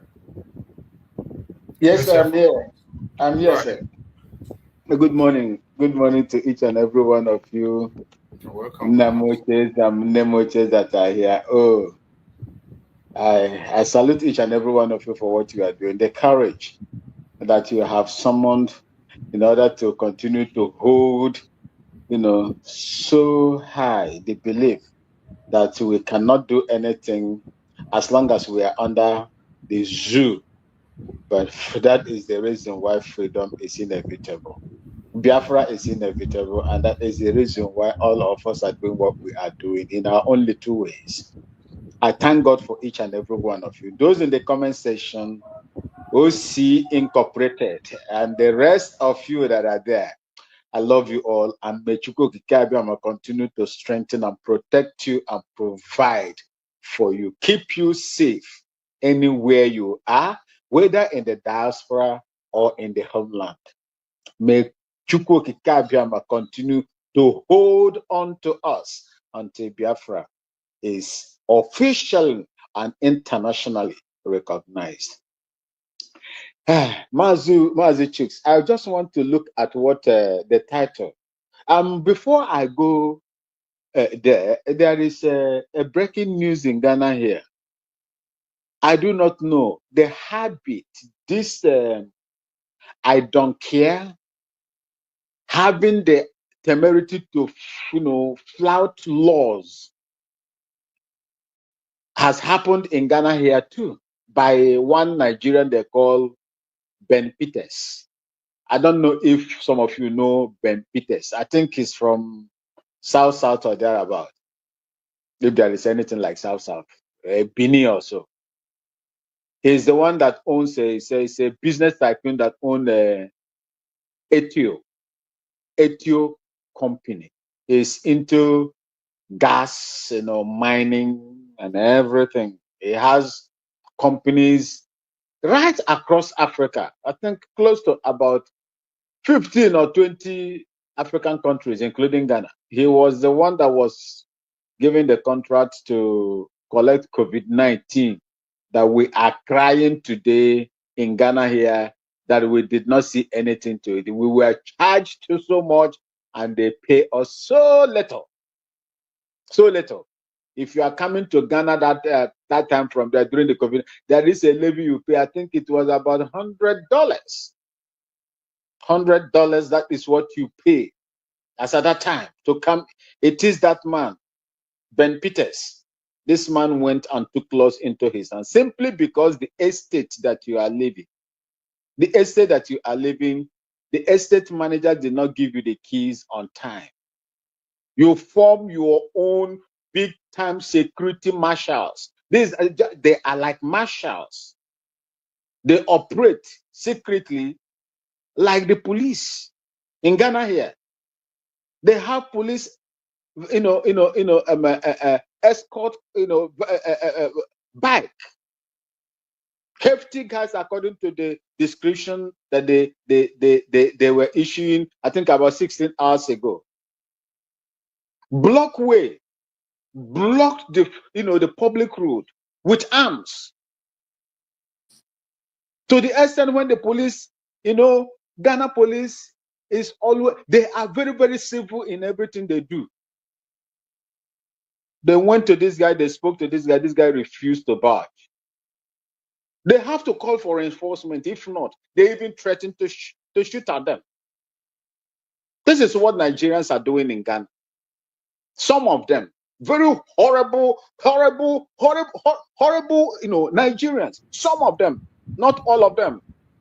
You mean he formed his own private security outfit? His own army. In Ghana, that's what they do in Nigeria. In Nigeria, it's a normal thing. One of our presidential officer, spokesperson from the press was saying, "Can he do that?" I say, "Yes, they are doing it in Nigeria." He can. Don't ask, "Can he do that in Nigeria?" That is the method. They are doing it in Nigeria. They are doing it in Nigeria. If he cannot do it in Nigeria because he's a wealthy man, he's a billionaire, he will not have the authority or the temerity to do that, replicate the same in Ghana here, where you are a foreigner. Block road, public road that is built with our money. You block the road for me not to pass as a Ghanaian. The law will work on him. He has been arrested. He has been taken. Vehicles. No civilian is allowed. No civilian is allowed to, to fly, siren in Ghana. No civilian, you can't, because this guy has fitted sirens on his vehicles. Very expensive vehicles. Oh God.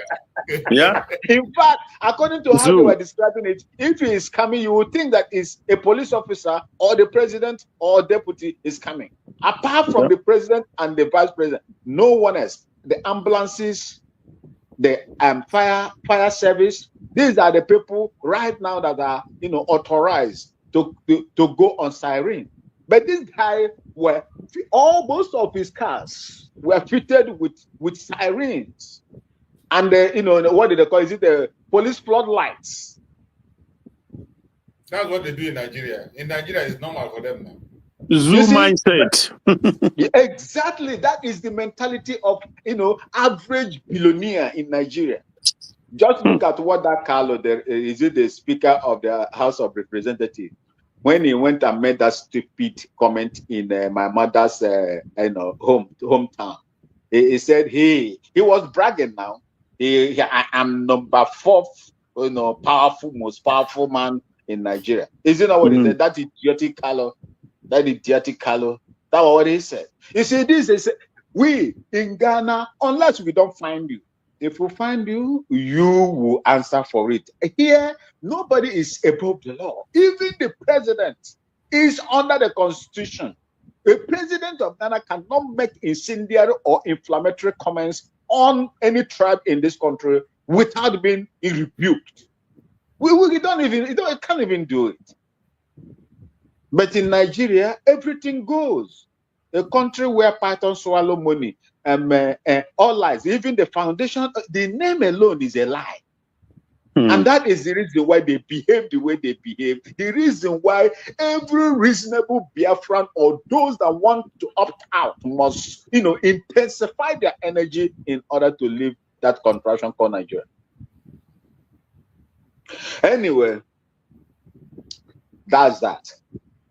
My brothers and sisters, let me tell you today, as long as we are fighting for the original international restoration of Biafra, the restoration of the dignity of the Biafran people, and to take charge of what God has given to you, which Nigeria is using as collateral to collect loan, you will not find it easy.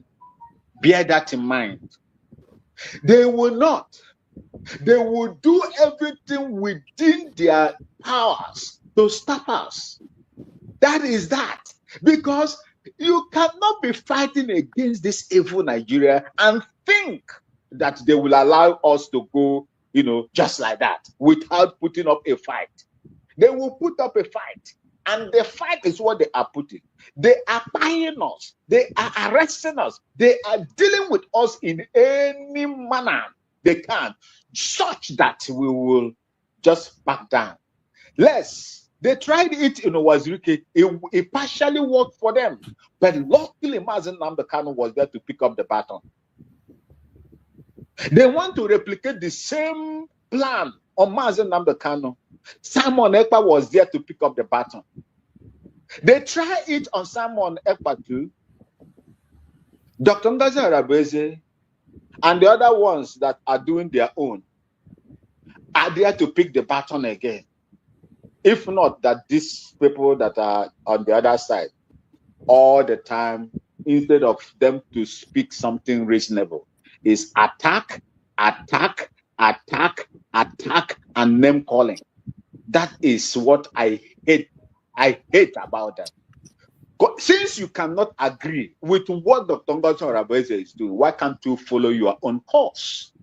Why can't you follow your own course? The link there is Biafra. If you feel that Dr. Ngozi Arabeze, that I support, is not doing it right, and you have alternative, why can't you do it? Follow your path, and let's follow our path. It is going to end in that particular place that we are fighting. That is Biafra. Stop insulting and then calling your brothers and sisters that are also in the same trouble as you are. So, Dr. Ngozi Arabeze picked it up.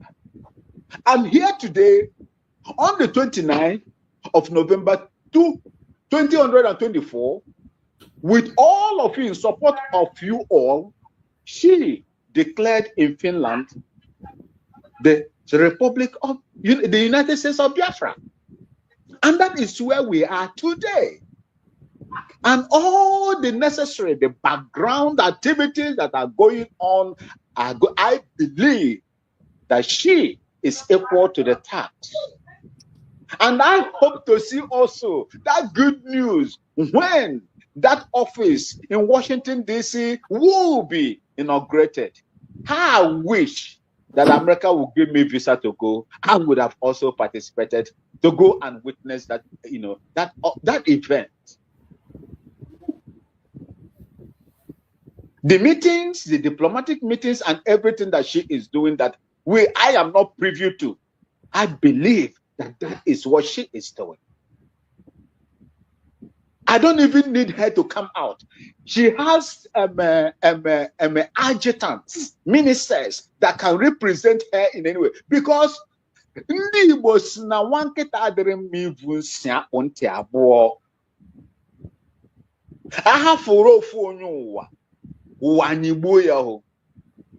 That is the reason why she has helping hands that are going to support her in everything. While she is focusing on the main thing, the adjutants are busy doing all the necessary things that they're supposed to do. And I believe that is what they are doing. I love each and every one of you. The strength and the energy that you people have put into this struggle is immense. And only God will reward each and every one of you. The way I feel about the restoration of Biafra and the international recognition of the Biafran, United States of Biafra. How I feel about it.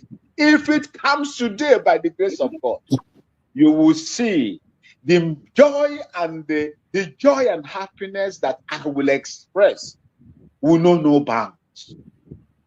I'm telling you, and I swear on that land that brought me up, that is Ngwa land of Biafra, United States of Biafra. It will know no bound. The joy and happiness will know no bound.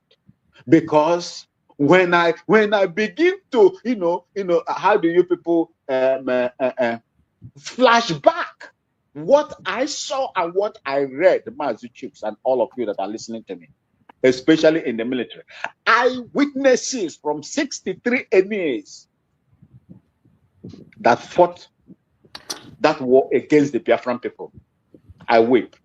Sometimes I do say, God, why can't you just make me invincible to revenge all the atrocities that these people meted out on our people? Simply because they said, no, we refuse to be killed. We want to be on our own. The whole of Nigeria, those that are crying today, Bokos people, Tiv, Idoma, Igala, all of them, the Yorubas, they join hand.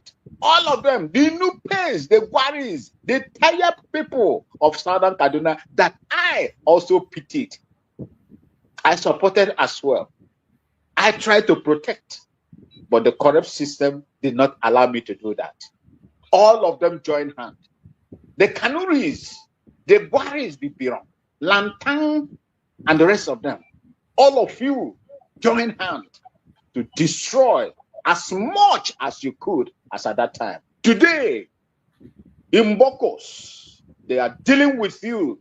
You are crying. In Bokos, they are dealing with you. They don't even care whether they supported them.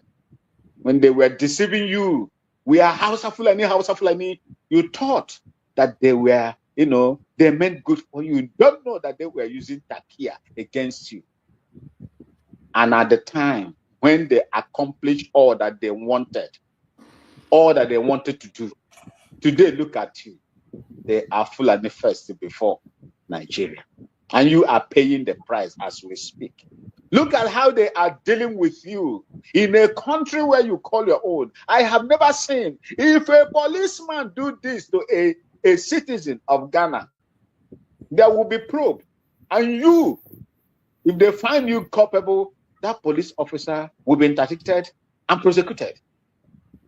Look at how they are dealing with you. They are not even malhandling you. They are firing you with bullets, targeting you at all costs, and deal with you. Come out of that. This energy that you are using to do this thing that you are doing on the screen, why can't you use it to go home and join your people and fight so that you will go home? Share your life. Share your interests with people that you have same common values with. You say no, because you are benefiting. You are earning money. You are now earning money through corruption. That is the reason why you want to keep one Nigeria. One Nigeria is going to kill all of you. I swear to God, it will kill all of you, because that country is meant to die. It's not even meant to survive. It is going down on daily basis. I would have loved to see that Biafra to come today, so that all this crying and talking and shouting and contributing and doing all manner of things, keeping you away from your own life, will stop.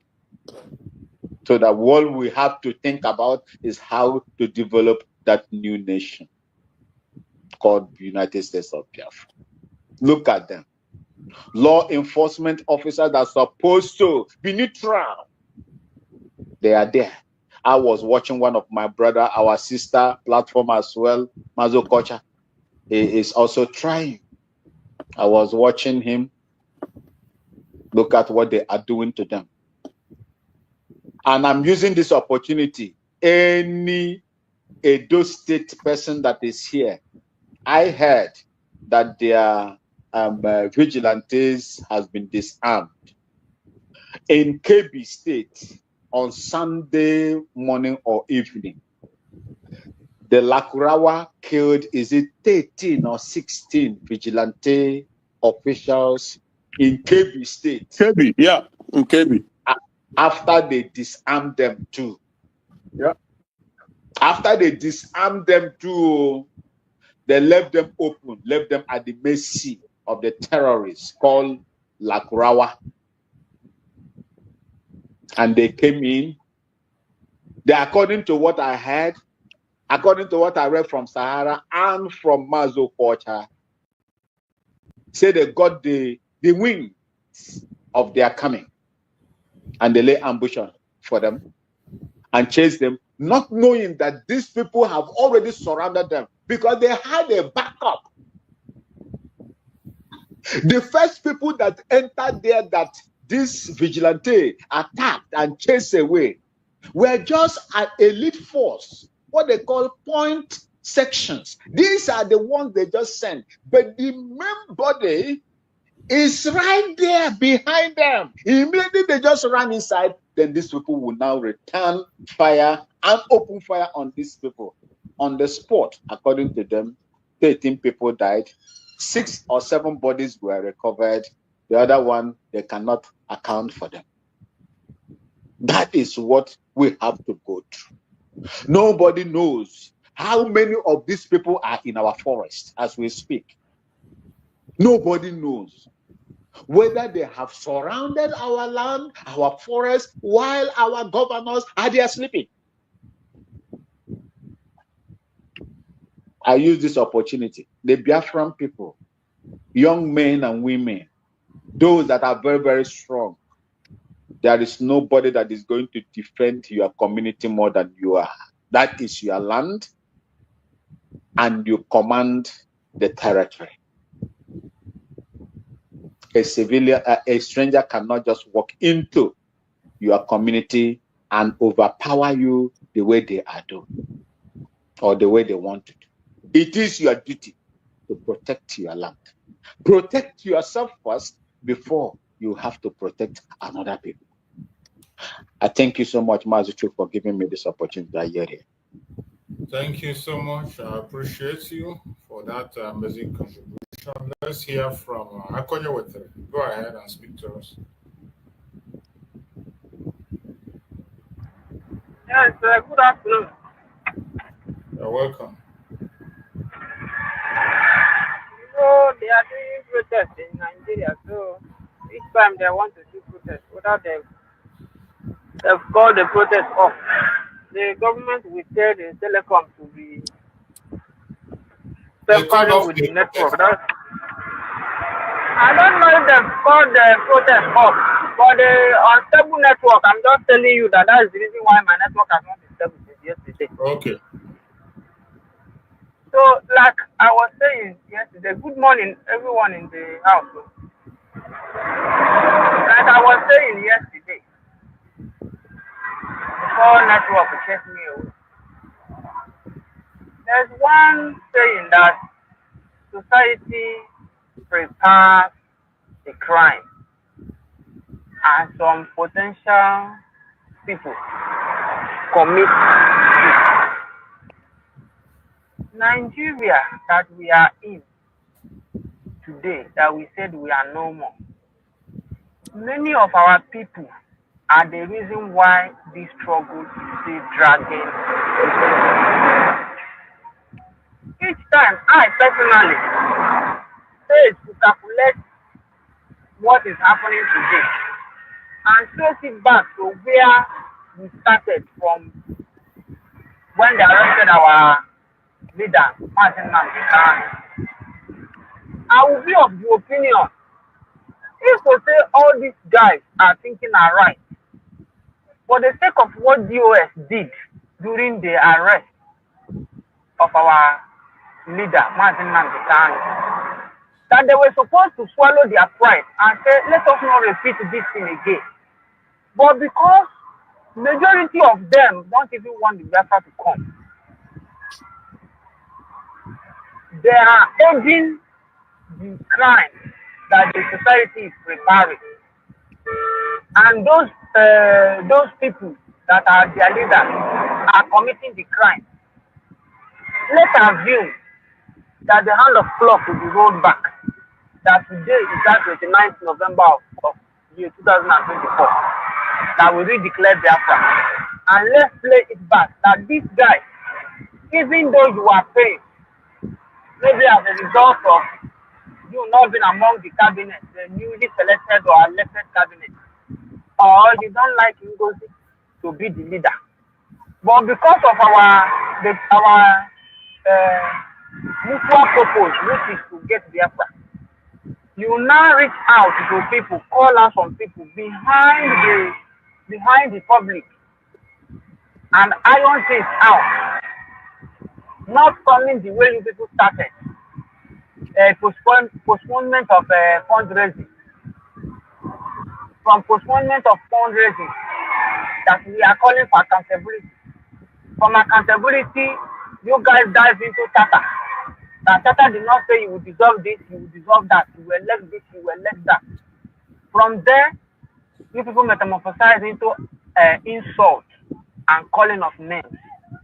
Since all these days that you guys have been calling names, and some people that are supporting you guys, have any change come in our land? That was my main point yesterday. The network did not allow me to talk. Now, those men on the ground that you guys are using, from day one, you guys made it known to all of us that you are with the men on the ground.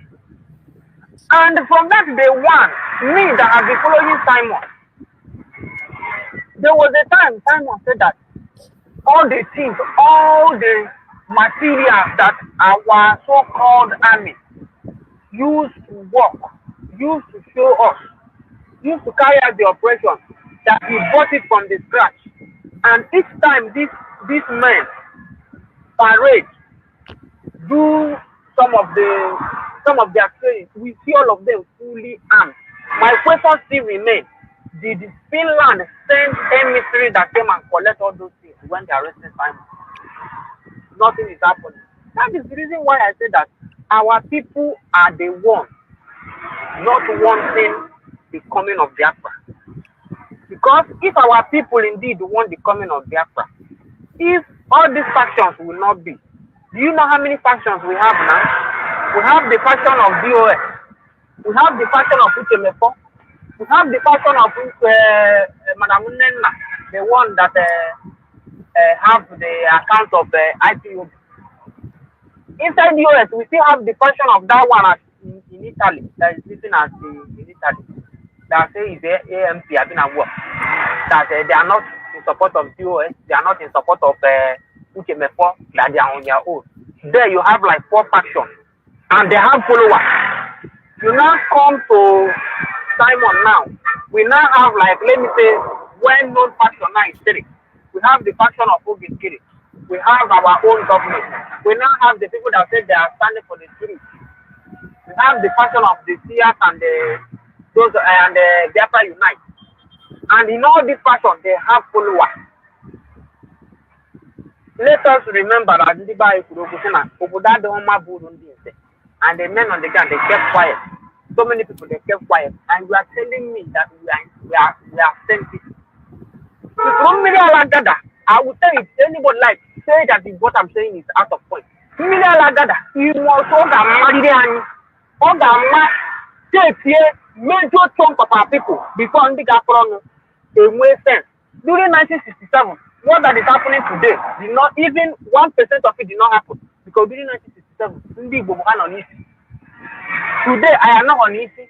I am not on a city. I can't ndị Igbo ọnwa nọ n'isi only okpukpu ka egburu ndị be anyị ojukwe declare independence.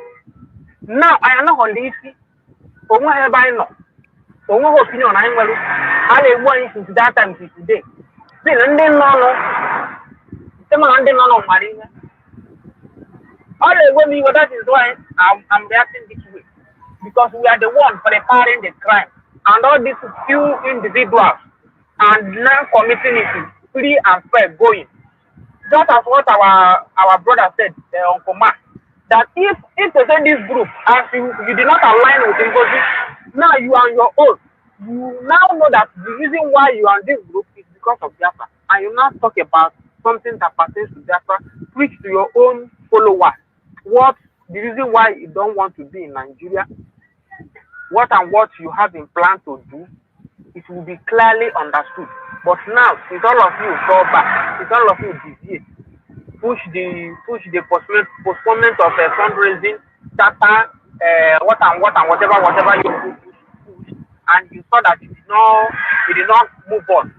People resort to insulting. As I'm speaking now, some of their stooges will be here to copy our voice and post it to them. They will flip it and attack us. And then you want new members to follow. You want people that are on defense, maybe people that are just waking up today. Like one of them that said in VOP that when Nnamdi was preaching, she was skeptical. Madam Binto, she was skeptical about Nnamdi. She thought that Nnamdi is just making mistakes. But today, she's beginning to realize that Nnamdi was on point. With all this katakata, all this fooling of ourselves that they are fooling themselves. Are you expecting those ones now to come to you and you tell me that we are serious? Oh, when you make I'll say it that Fulani my heart on Nigeria. Only other ethnic nationality. And then the cock was Bundibo. Ndibo Bundela my heart choro. Ndibo Bundela my heart choro. Only few Bundemani heart choro. The rest of them didn't care on grass and have men on the ground. So Kala to say go, okay, even now to Simon will go, can they make one? Can have one volunteer? Can they make one? Who know my young hair go? I am on the money I take it. The work and the rule. I don't know Jan is manager. I own Kukuno my account to any 20,000. Take what you job or keep with Barmoto, the you don't hockey with I drug a Canadian manager hockey with a 12. You see, my brother, this is how I see. That's what I'm telling you. But me again make happy Monday. What am I doing today? I'm not mocking them. When Simon was there, they were against Simon. Mba is against Simon. But all this while, Mba is new. I put any statement or drop for signing a Hamuku. That is how it will reach everybody. Breakfast. It's a national case. It will reach everybody. If you like, let somebody call you from behind, tell you don't support this, don't do this, attack this person, don't worry.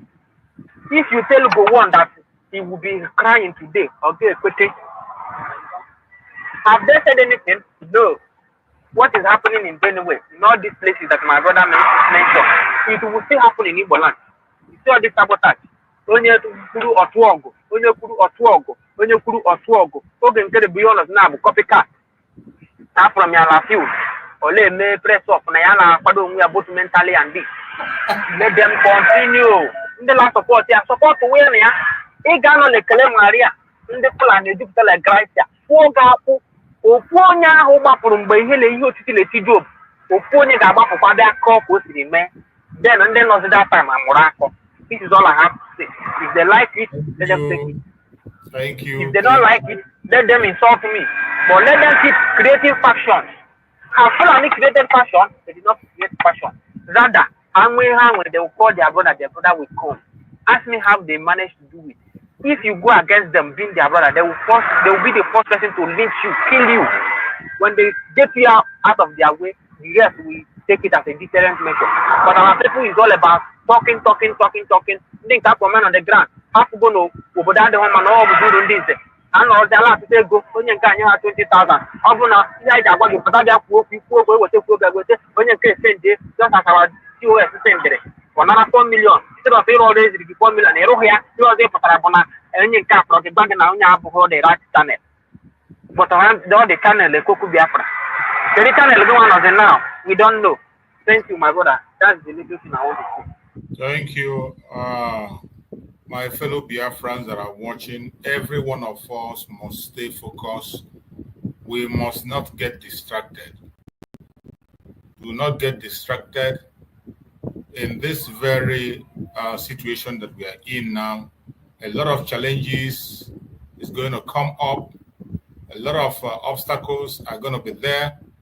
But I want to assure you there is nothing that is happening today that has not happened before. These factions you see today, they will always be there. The most important thing is for you to know where you belong and be focused. Do not get distracted. Do not get discouraged. We know very well there are certain group of people, there are certain individuals that have already sold their soul. These individuals will always be there. There is never a time you can be able to avoid them. For those of us that are Christians, we know about the story of Judas.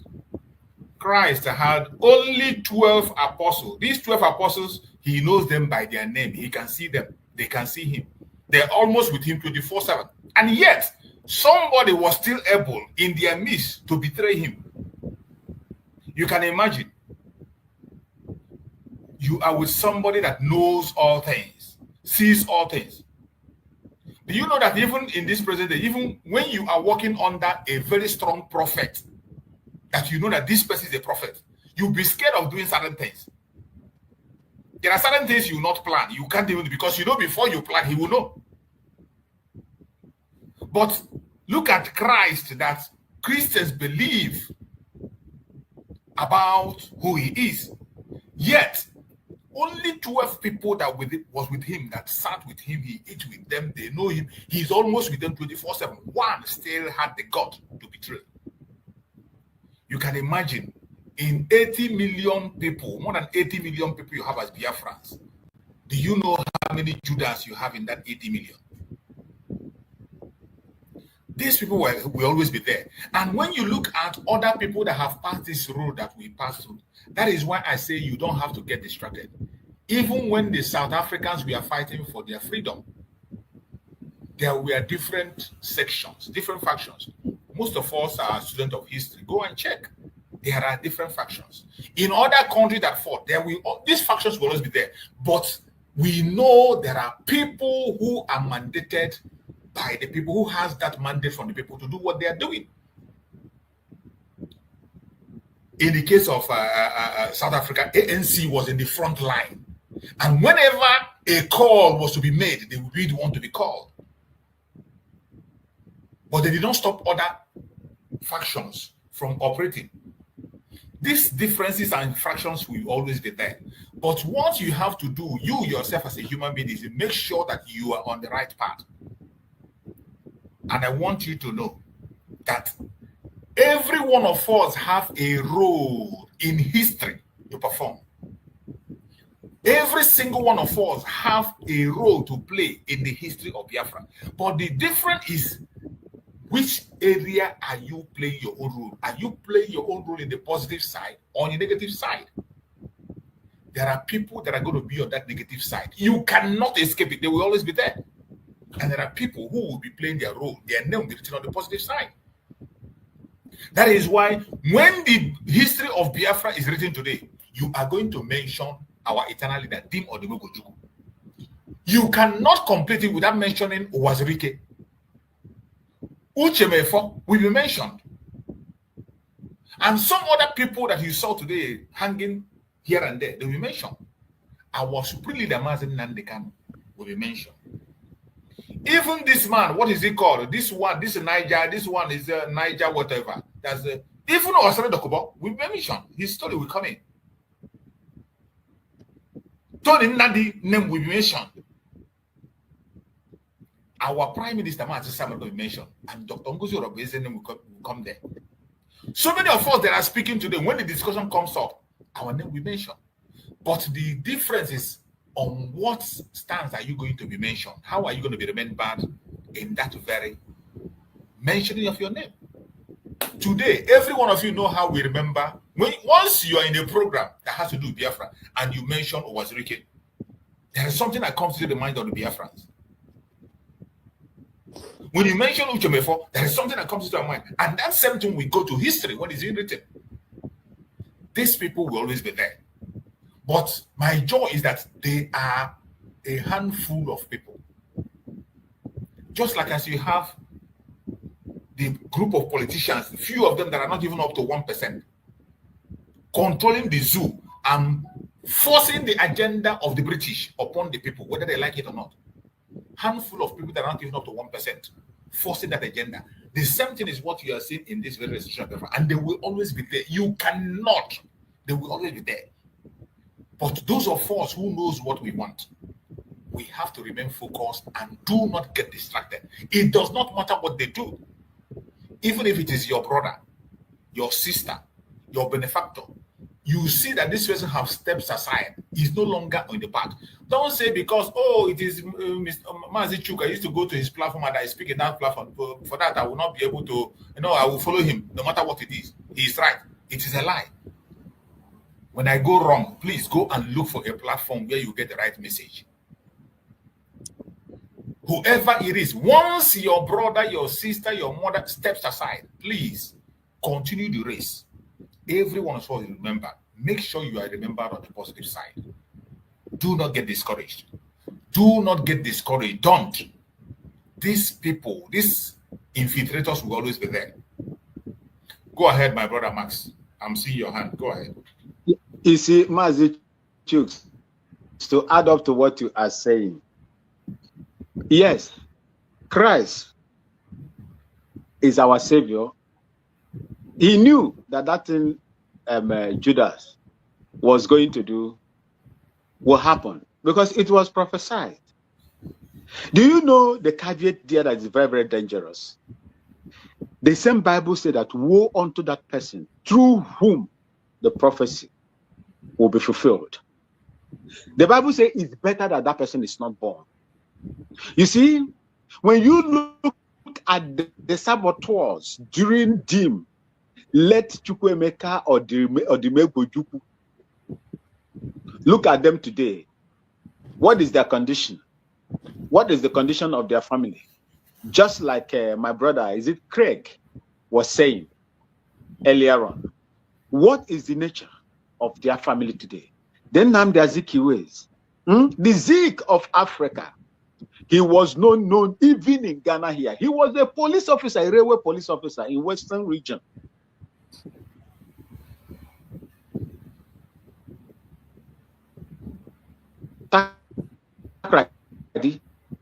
He was. I hope I'm having network issues. Can you hear me? Yeah, I can hear you now. Yes, can you hear me? Yeah. Good. You see, these are some of the things we should know. Yes, they did what they did that time, positively or negatively. How does their action reflect on their generation that they left behind? Very negative, and some of them can no longer even speak. And even when they come out to speak, nobody regards them because of what happened in the past. Thank you. Thank you so much. And every one of you should remember that we have a government now. Anybody that identifies him or herself as a man on the ground coming on the video to talk, ignore them. These people do not belong to us. Biafran government today have decentralized force, and every region among the 40 states, every state have their command. The government is doing everything humanly possible to see that they are okay.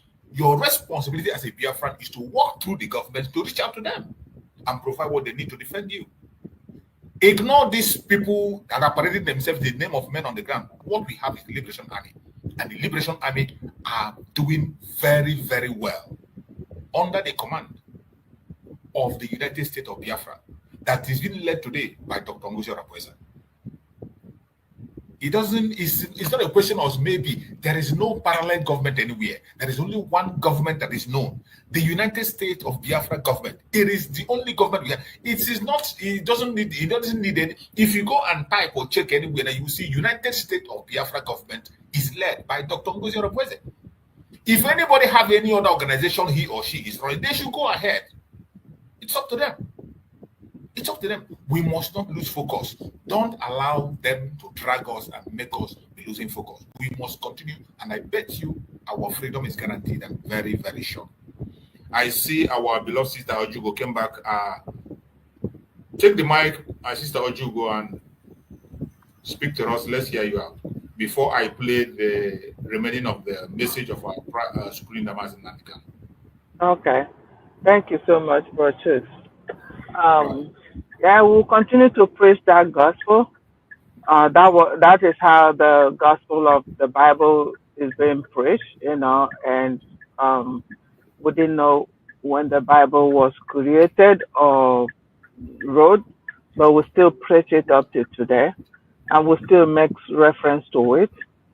So the same is what we're doing. We will continue to preach it, because sometimes you go to church every day or every Sunday, or those that are Catholics that go to morning mass, you hear preaching every day. There is nothing different. It's the same thing. They are preaching over and over and over. But you see, one day something will strike you, and it looks like that is the first day you're hearing that thing. That's how it works, So we will not give up preaching this gospel, Our brother also mentioned, and I mentioned about Judas Iscariot. Yes, it was prophesied, and on top of that, he said, "Woe!" And we remember when our Prime Minister Simon Ekpa was kind of a bishop. He was. I remember when he was wearing those things he wore, and then he will carry that book of. He called it book of. What was it? There's something that he called that big book that he carries. We'll be reading. Yeah, I remember. Yeah, so he will read, and Akpabia, the book of Akpabia. So, and then he will say, he will read out something that will happen to Obadiah, book of Obadiah. He called it Obadiah. Obadiah or Akpabia. And he will say, Obadiah. Okay. He will say, what to? But I'm happy. At least everybody understands. I know where I'm going to. And then he says, he will always say, he read out a portion of that book of Obadiah or Kwabia, and says, Woe unto that person, unto him.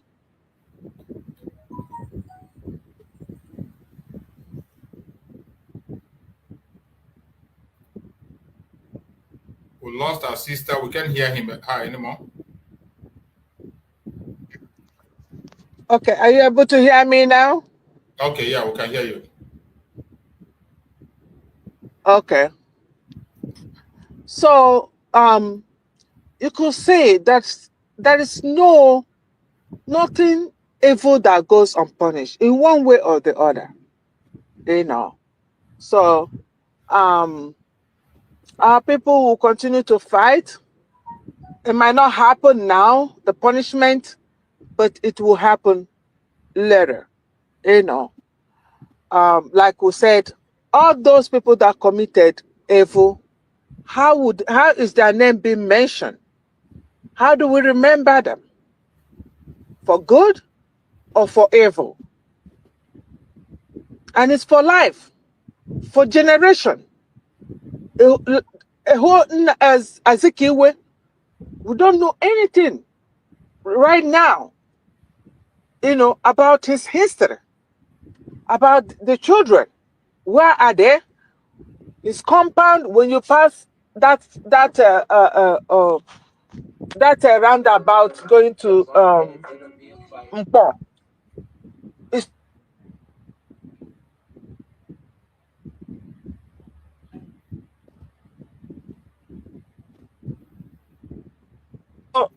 we really. Am I coming out? Yeah, go ahead. Okay. So we really need to be careful with our name. Asina eziafa ka ego. Good name is better than money. So try to put your name on the book of life, not on the book of death. Book of life is very, very important. I'm sure this guy that fought Wazirike, if there is a way that man will wind back the clock, he will. Because true, he was determined to fight for this, but we saw how he ended up.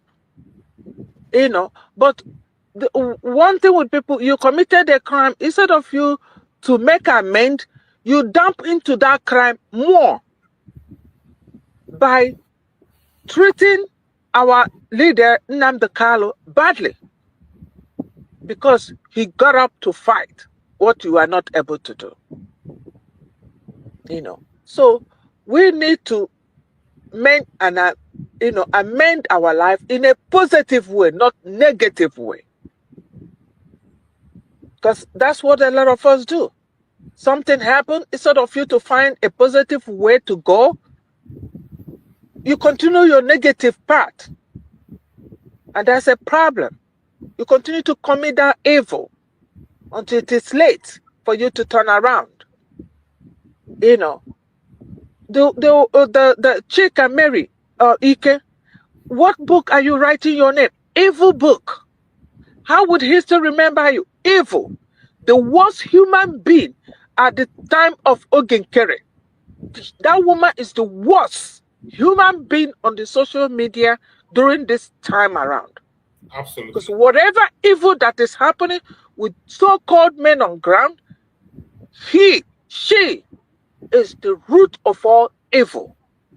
She is the root of all evil. And that's how the history will remember her name.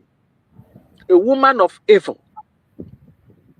So please write your name in the book of life, not in the book of evil or the book of death. And if you make a mistake, don't continue with it. Make a U-turn positively. Call one or two persons who will redirect you and will help. And you will excel. It's better. It's better. So, thing is, we'll continue to fight and we'll continue to fight and we will not give up to 0.00% politicians and those Igwes in our community. The Igwes are easy to to get them. It's just that they're scared of whoever that put them in that position. Because either you're there or they sack you, that salary stop coming. because they put them on salary. They receive salary. You know. So thank you, my people. We can't give up. Thank you. It's too late. Thank you so much. Thank you so much, my sister. We appreciate you. Let's get that message from our Prime Minister, Mazi Simon Epan Joko. Let's get that message before we now go to Mazi Nandekan. All right. So we are reading from the book of Obadiah, from chapter 1 from verse 10. He said, "For violence against your brother Jacob, for violence against your brother Jacob, shame shall cover you, and you shall be cut off forever." Are you all listening? Let me repeat it again.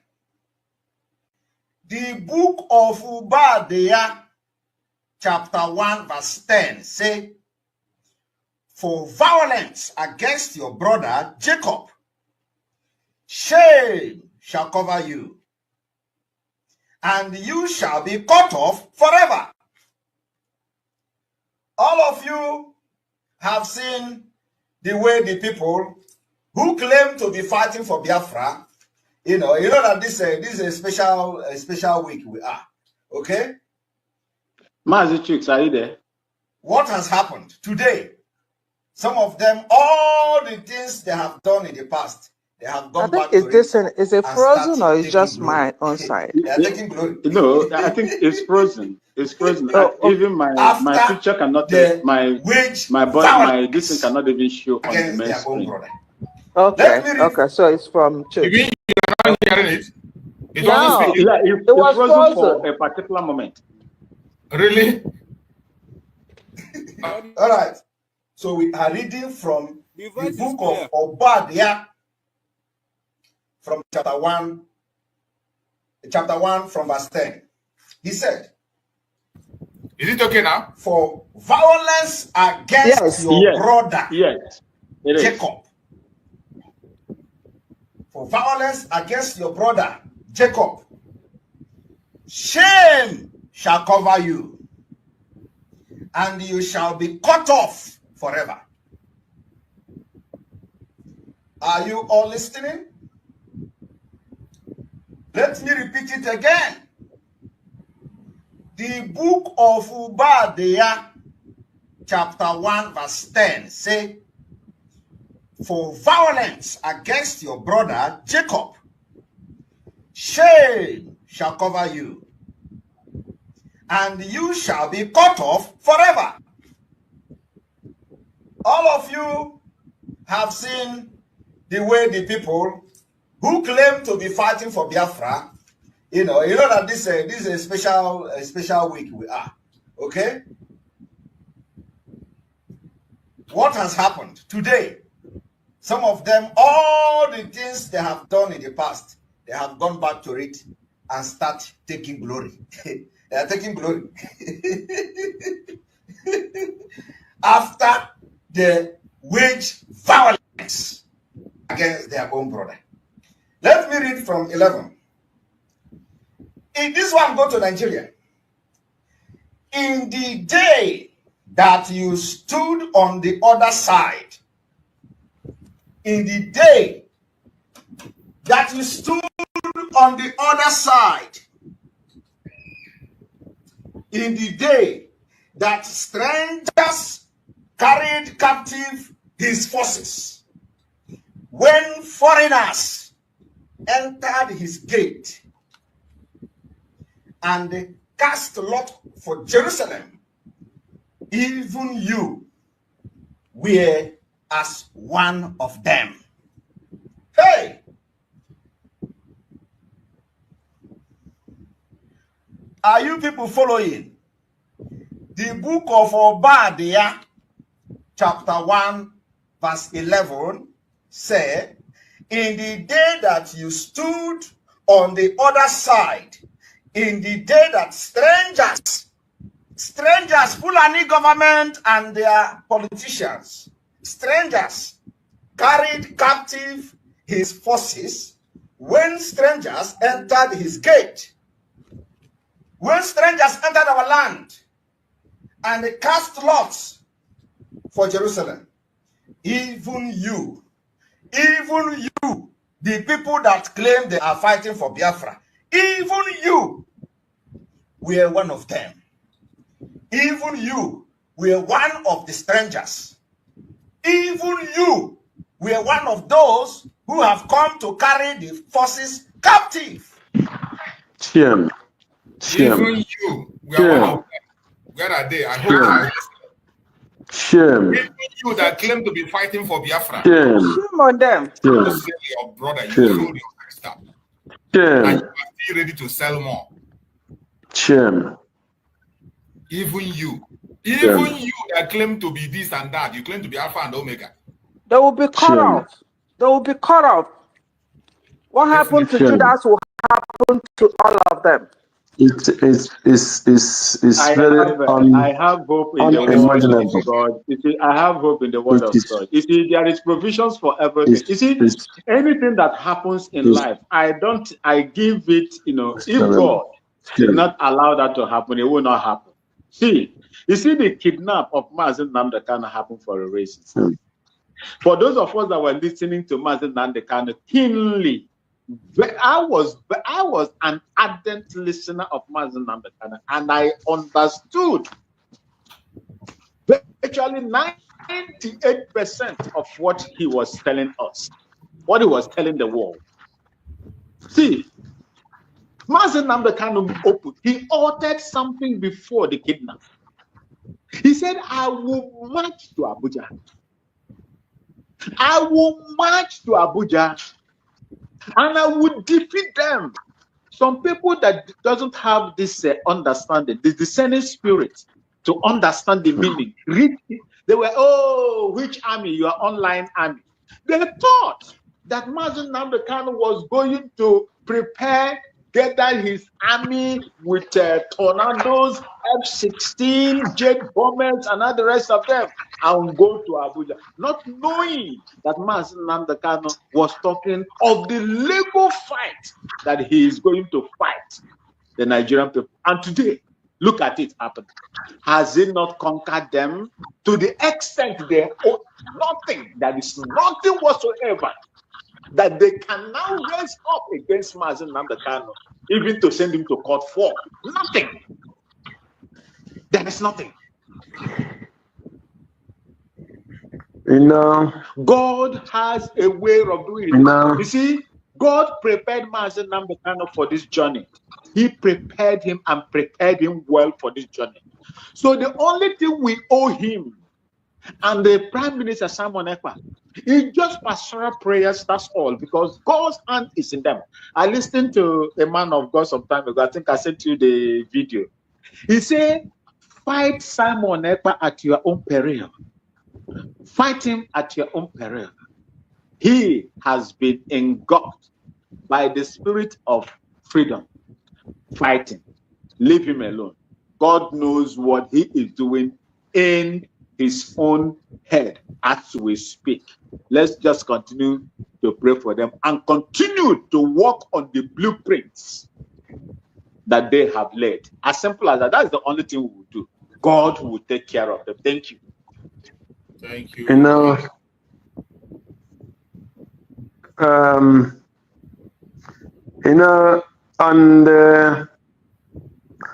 we are now on the thought of our brother that brought this case up. I wanted to bring it up before we close today, but Akonye Wutere brought it earlier. It is a pity, and I wonderfully love this video that Choose played now. How could it have been that we are still one? How wonderful would that have been that IPOB, when Nnamdi Kanu was arrested, we are still intact till today.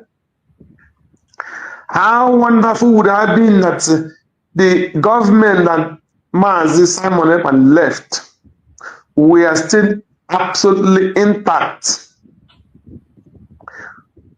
Just imagine within yourself and your mind where the position we would have been by now.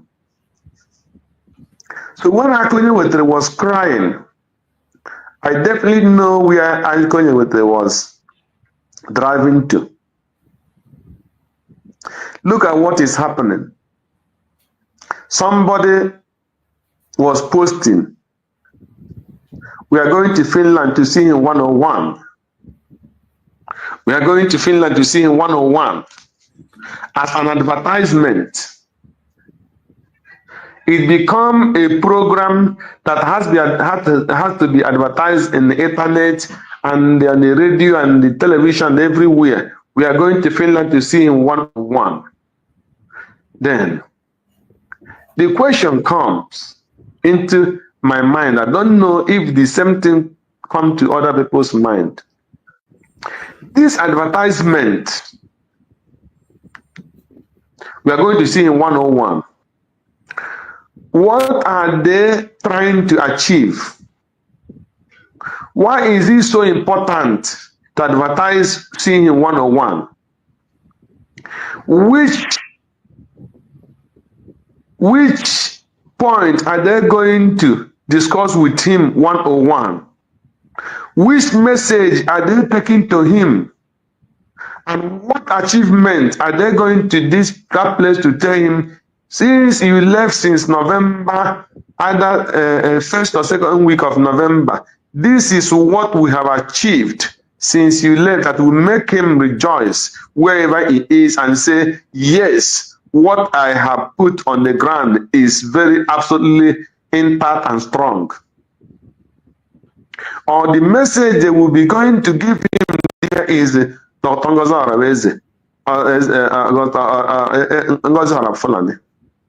that is the message they will want to see him 101 to give to him. They are going to give him 101 that why was Biafra declared on the 9th of November. That was 101 message. They are going 101 message to tell him that account, he called you to come and do account, and you tell him that you are driving, and then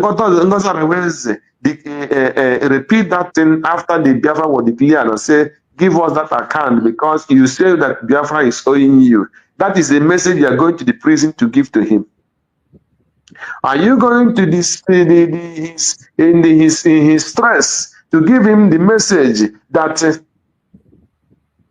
you tell the Biafran army to stop working, and now Fulani is rampaging every Biafra land, that he worked so hard and even landed him where he is today, and they are going there to tell him that I told them to stop, not to act, because I want to tell the Biafrans that I'm in charge. That is the message you are going to that place to give to him.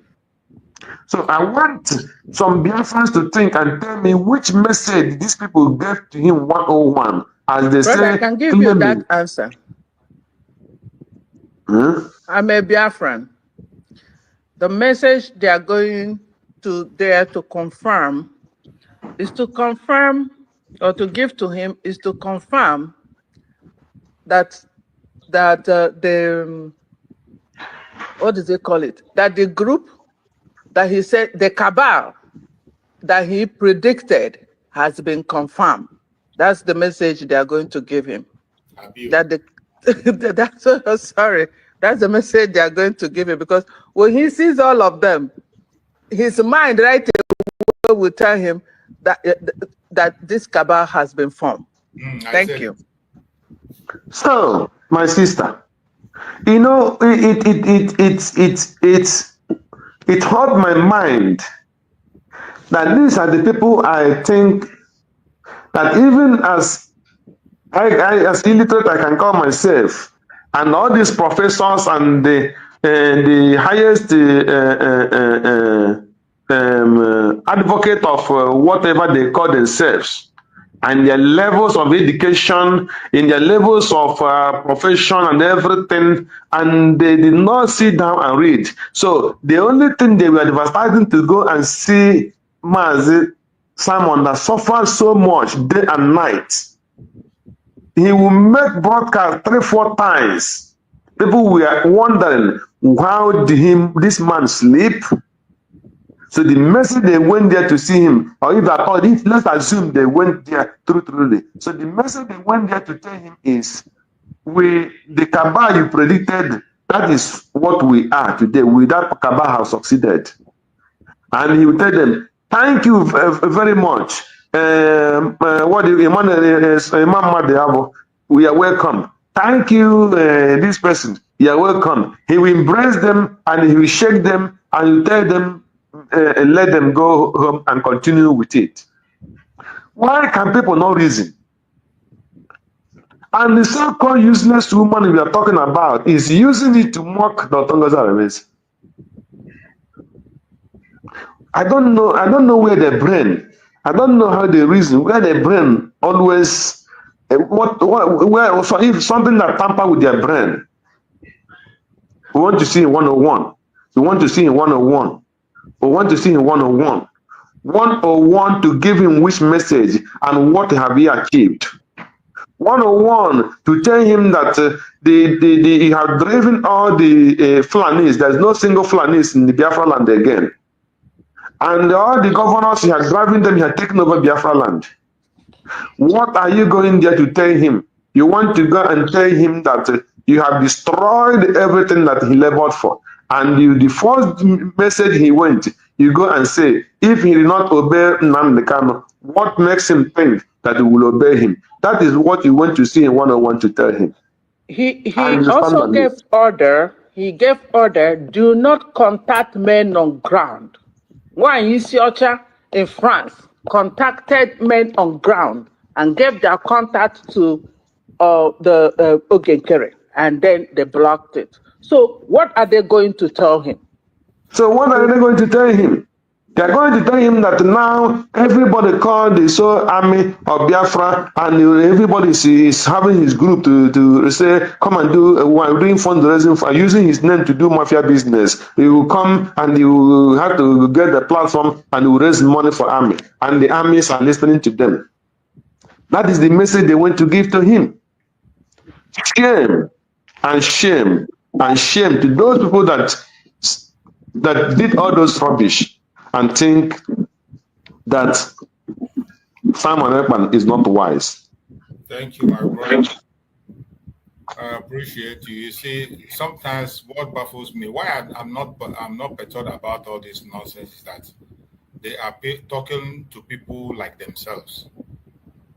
That's why sometimes when I see that that woman talking and people that listen to her, I begin to imagine she is talking to her likes. So I don't really bother myself whatever she says, because anybody that has common sense can never, ever, ever, ever pay attention to those nonsense. So when they are talking to people of their likes, allow them to enjoy themselves and have fun. Let them enjoy themselves, because no sensible person that can apply common sense, put one-on-one together. If you watch it today, tomorrow when you see her speaking, you just scroll up and you go. But the people you see there going often and on and listening are people like herself. And when you listen to her speak, you know her level of understanding and level of her upbringing and her moral standard. It is very, very clear there. So you make the choice either to continue to watch or not. That is why I always love the word of our Deputy Prime Minister. Freedom of association. If you feel you want to associate with such people like in that level, you should go ahead. And if you want to associate with people that know, even people that know better than you, so that you can learn. People that are wise, even if you're a wise person, you should aspire to go with people that know better than you, so that you can learn and improve yourself. Why must you be going to listen to somebody whom you are better than? You go to a platform where you cannot get any information to improve yourself or to increase your wisdom or knowledge. Even the platform that will not help you to build your moral standard. Moral standard, you can't be able to. Why must you be going there? So when you see people going there, allow them to enjoy themselves. At the end of the day, I was also I go a mile. So finally, let us close this program today with the message of our Prime Minister, our Supreme Amazing Nnamdi Kanu. After this message, each and every one of us will use 1 minute to give our closing remarks and we'll round it up. Let us hear from our Supreme Amazing Nnamdi Kanu. Is shaming me. I'm telling you, you people from the zoo, I'm ashamed of your ignorance and stupidity. You people are hopeless. Wow. Completely hopeless. Completely. One day I want idiot to come and say we are intellectuals. And you're moving cattle from Kafanchan to Ahoda. You are intellectuals. You are intellectualizing. You are in the 21st century, you are moving cattle, driving cattle, Nama, from over 300 miles. It's claiming Yoruba forest is a place for you to be in. You want to relax, Yoruba forest is every Nigerian is free to live anywhere. And do their business anywhere, yes. But when an Igbo man tries to sell beer in Kanu, you destroy it. You destroy their businesses, you destroy their hotels, but you can come down to the south and live anywhere you like and grace anywhere you like. And you're telling me that is a country, that is one Nigeria for you? The Fulanis we are talking, they call them the Funa movement. Our attention has been drawn to a decree credited to one Rotimi Akeredolu, asking Fulani people who have occupied some forests in Ondo State to quit. We are also aware of another incident in Oyo State where an illiterate political talk gave quit notice to Fulani people to leave their territories, which are now their irreversible homes. Are you listening? Fulani are now saying that Yoruba forest is now their irreversible homes. They have now occupied Yoruba land in perpetuity. And I want to let my Yoruba friends understand this. You see, in life, anytime you support evil, evil will come back to haunt you. All of you never knew that IPOB and this Biafra movement was for your liberation. Some of you saw maybe the oil and gas from Biafra land. If they go now, we'll have access to oil and gas. In the process of having your eyes fixated on oil and gas, your forest is gone. Do you understand it? There is nothing more precious in life than freedom. Freedom is very important. And I need you to understand this very morning.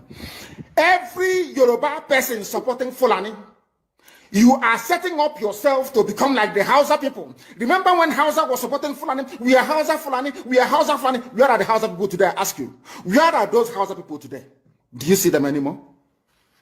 They're saying we are Hausa Fulani, we are Hausa Fulani. Do you see them again today? Do you see them? I'm asking you. No, because Fulani have completely overwhelmed them. It's called emasculation. Completely emasculated them. Look at what they're doing in the East. In the East, they come to the East, I will tell you, oh, you want to be the president or vice? Yeah. They say, give us land for Ruga. They give them land. As soldiers of Kadu did that Lok Banta. They have taken it over in forever and ever. Give us land in your state. Hope of them prove to us that you are stood. Give us land in Olo. Hope of them give them land in Olo. We can go and kill people in Obibo. We can kill for them. How many Fulani governors are prepared to kill bandits? I didn't say normal people. I'm talking about armed, dangerous bandits. How many Fulani governors? Go and read your newspapers, you will see it there. Fulani governors are negotiating with them, giving them arms, giving them vehicles, making sure that their life is no longer a misery. But they come down to the south. They tell you, give us land for Ruga. Go and kill your people to prove to us that you're one Nigerian. That was why Obi was talking rubbish. Was talking yesterday or 2 days ago. Supported by the BBC. The problem you people have in Nigeria is this. Your journalists, you see people, Punch newspaper, Tribune, Vanguard, and Nation, they are your second worst enemies. I'm telling you the truth. They can never, ever be objective in their reportage. Never, ever, ever. That's why all of you are suffering. But you don't know it. They were the same people used to scuttle the NSAS protest. Of course, some of you went about looking for Indomie in warehouses. Typical black people. Any revolution that is coming now, you must stand very firm. They'll say, oh, you're Igbo. Oh, you're Yoruba. Oh, you are from Europe. Don't join them. It's our turn in 2023. If you do this, you will scuttle our chances of becoming the president in 2023. Ask yourself, all of them that have been president from time immemorial, what benefit has it brought to you as a human being? Absolutely nothing. So you have nothing to lose. Absolutely nothing to lose. You look at them now, how they have now descended on Yoruba people, asking them to concede, give us forest, we must graze, we must do this, we must do that. And slowly before your eyes, they are giving in, they are capitulating, they are allowing them to go. If you don't give it to us, Tinubu will not be president in 2023. Tinubu won't be the president. That's what I'm saying to you. And foolishly you will agree and hand over your land to them. And once they take your land over from you, look at Hausa. Because there is a saying where we come from. If you want to know what your life is going to become in the future, look at Hausa people. If you want to understand appreciate, I will say, the life that you are about to bequeath to your children and grandchildren, look at Hausa people. Is there any Hausa governor today? Is there any Hausa emir? Is there land though? Katsina is Hausa land. Kanu is Hausa land. Sokoto is Hausa land. The Hausa people own it, indigenous to those areas. I'm asking you this question. Is there any Hausa man who's an emir in the north? The answer is no. Something's going to happen to you. If you don't rise up now to break, I'm not even asking people to break this, you demand for what rightfully belongs to you, your freedom. The freedom to decide. The freedom to write a constitution if you prefer. The freedom to live with whoever you want to live with. That is what we're asking for. But most people misunderstood what we are saying. And today, almost everything we have said about the zoo has come to pass. Everything we have told you, everything I told you has come to pass, hasn't it? Everything. And some people are still questioning and arguing. They said, Fulani will resist by all means necessary, including armed resistance, any attempt to forcefully eject them from the forest. Yoruba, you must ask yourself this question. When we were pursuing them from Ebonyi, why didn't they say something about ESN on Nnamdi Kanu? Why? Have you asked yourself that question? Because they know we are prepared to die to defend our land. They understand that very well. That is the only language the Fulani understand. You cannot say to Fulani, oh, let us have a Fulani president. And after that, all will be well. Never, ever, ever. They will continue to expand. They will continue to identify idiots in your midst, traitors, saboteurs in your midst. They will promise them heaven and earth. They will give them anything they ask for in order to ensure that they get into you, they subjugate you. Look at Yoruba and the Ilorin. Yoruba, how did you lose a Ilorin?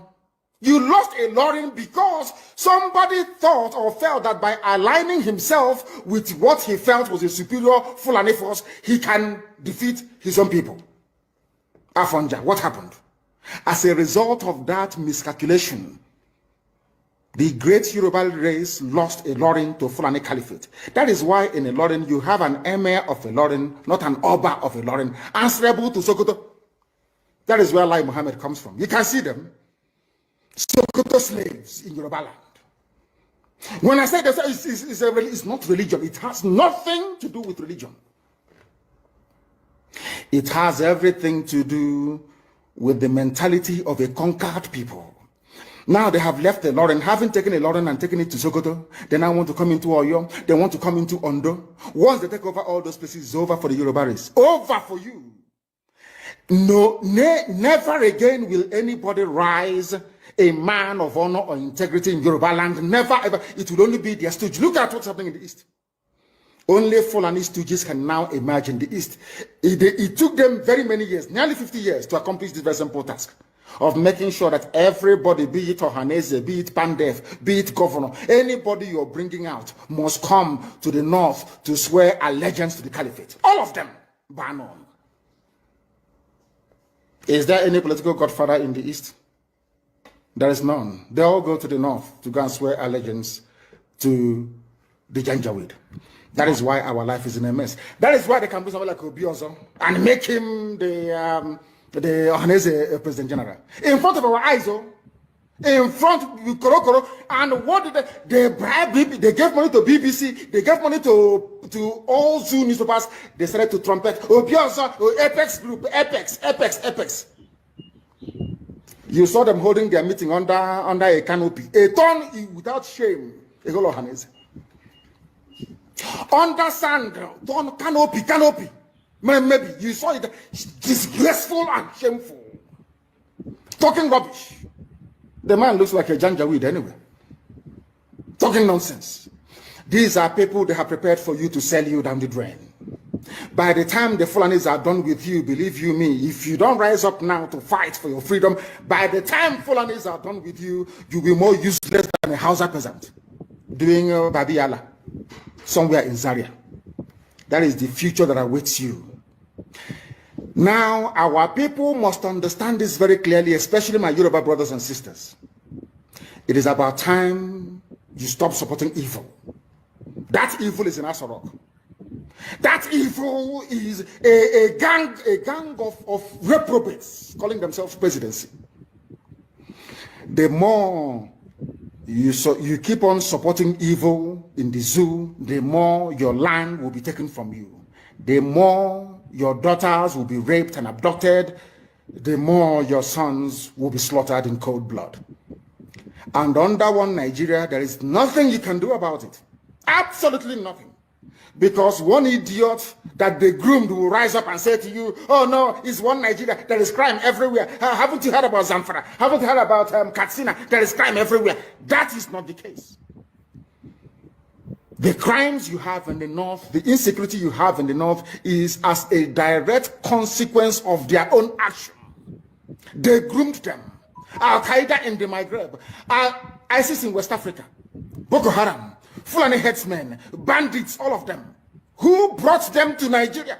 It's Fulani. Fulani brought them into Nigeria. El Rufai brought them in. Bauchi State Governor brought them in. Are you people deaf and dumb and stupid? When you come out and you pretend, oh, we are one Nigeria, go and show me. Somebody was asking, where is the boundary, where would the boundary of Biafra begin? And I asked the fool, where did the boundary of Nigeria begin? People from Niger come in and go as they like. Most of these idiots are from Niger. They are building a pipeline to Niger. They are building a railway line to Niger. They are building roads to Niger. Whereas where the money comes from, which is Biafra land, we don't have those infrastructure. No, we don't. But you're taking our money. You come to Izombe, you come to Ohaji, you come to Ebema, you come to Aguleri, you come to Ebonyi. You take our resources, sell it, get the money, and now you're building the way to Niger Republic. And you want me to be happy with you? Clap for you. Oh, Nigeria is doing well. One Nigeria. I think you are insane. You come to my land, you take our oil, you take our gas, you take our manpower, you take everything, our VAT, our tax that we pay. You are now building a road from Katsina to Niger, airport in Niger, refinery in Niger. You take oil, crude oil from my land, you take it to Niger, you refine it, you bring it back to me as a refined petroleum, or as PPS as you call it. And you're telling me that that country is viable. You're telling me that Nigeria should be supported. We are in one Nigeria. We are not going anywhere. And you're dying every day. Because those that they appointed to speak for you, they gave them money and positions. So that they will come out on the pages of newspapers to give the world the misleading impression that everything is okay, when things are not okay. Go through the statements of Ohaneze and see the contradictions in it. Nigeria is not working. We are marginalized. And then you come back and say Nigeria is one. We must stay in it together. Are you not foolish? These are the useless intellectuals that you have. On one hand, you say Nigeria is not working. You're marginalized. You are being discriminated against. You're suffering. They're killing you everywhere. And you come back to the same place and say Nigeria must be one. Had Nigerians gotten together to say they want to be part of this useless contraption, that's entirely their business. I'm a Democrat, I've subscribed to it. But have you asked yourself this question? Why is it that all those asking you to remain in one Nigeria has something to gain from Nigeria, or they have benefited in the past? Nothing more, nothing less. I saw the letter that Atiku Abubakar wrote to President Biden. In it, Atiku Abubakar said to come and help us fight terrorism, in order to ensure that there will be no regional destabilization. That is their game plan at the U.S. State Department for very many years, until we stepped in. They keep trotting out these lies. Once Nigeria breaks up, there will be destabilization in the entire region. I said it because you don't understand African history. Most of these people are not educated. When I say, they say I'm insulting them. No, I'm not insulting you. Most of you are not educated. In Africa, we are tribal creatures in Africa. In Africa, we are tribal creatures in Africa. We always go back to our village where we were born, where our umbilical cord, how long, where it was buried. That's where we come from. That is why every Christmas, Easter, New Year festival, or August meeting, you see us migrating back to where we come from. And I keep saying these things to Africans, they don't understand it. They don't understand it. Everywhere in Africa during Christmas, if you like, be in South Africa, if you like, let it be in Kenya, you let it be in Rwanda, everybody from the capital goes to the village. If you go to Accra, the same thing happens. This past Christmas, if you like, go to Cotonou, go to Yaoundé in Cameroon. Everybody living in the capital cities of Africa, they go back to their villages. They go back to their tribes where they come from. Do they do that in the Western world? During Christmas, these people migrating from, oh, I come from Florida, I'm going to Florida. No, you don't. Because people come from where they are born. We come from where our ancestors were born. That is the difference between black people in Africa and those from Europe and other parts of the world. Wow. If we continue, we will push it and push it and push it. We will never leave today. The message of Mazen Nandekano is like a bombshell. We will continue again next time. We have spent almost 4 hours or more. And if I leave him, he is going to keep on teaching, and we are not going to leave here. So let us take one more minute to give our closing remark as we round up on the program. And let's start from our beloved sister, Ojubo. Give us your closing remark as we end the program. Okay. I mean, like you said, if we keep listening to Mazen Namdekal, you will never get tired of listening to him. Never. And I wish his preaching will be compiled together and put in a form of a video or some of something that you lay down, you put it on, you listen to it, because it's new every day. Yes. Every day, anytime you listen to it, it's new. And I'm also happy that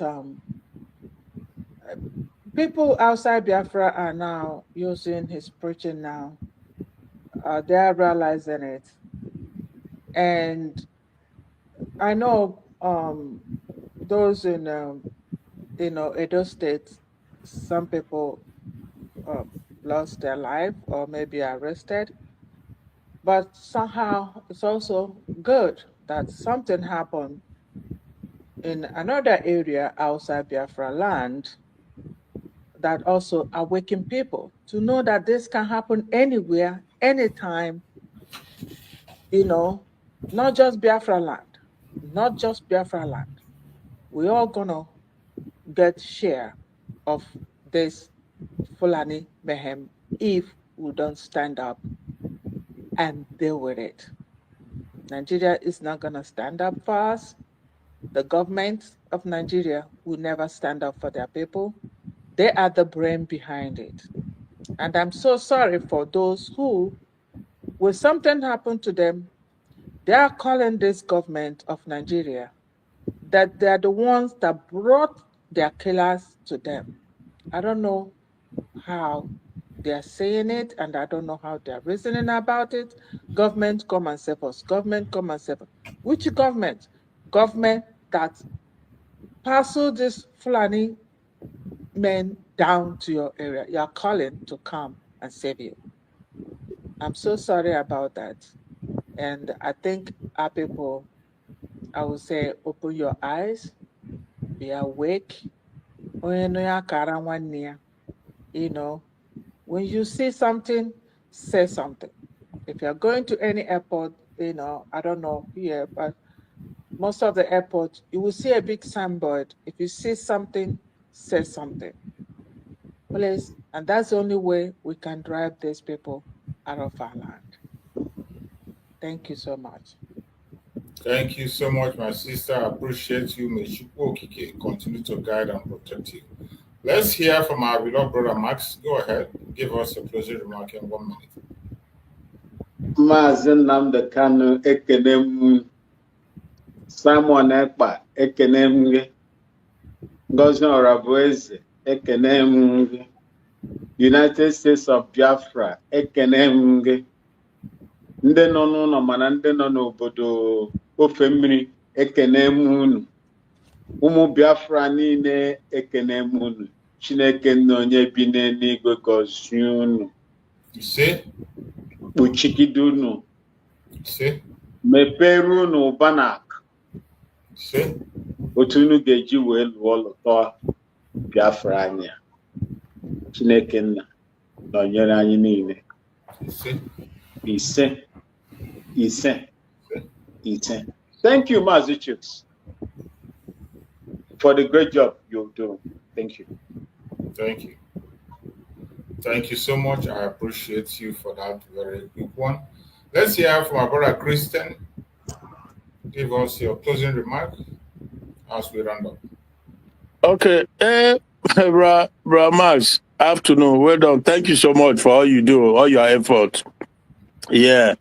Sorry, before quickly, this bro Kocha, has he stopped coming live online? I've not seen him a long time. Do you have any? I mean, yeah, I contacted him the other day. He said he is so much compounded with some activities that he doesn't even have the time to come out to do like it. It's just those short, videos that he analyzed and do. I do get the notification. Yes, sir.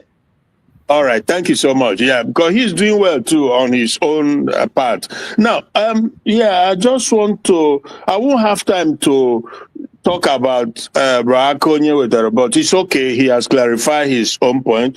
I think that these guys who are going to Finland to see the PR one-on-one or whatever, okay, fine, they can go and do whatever they want.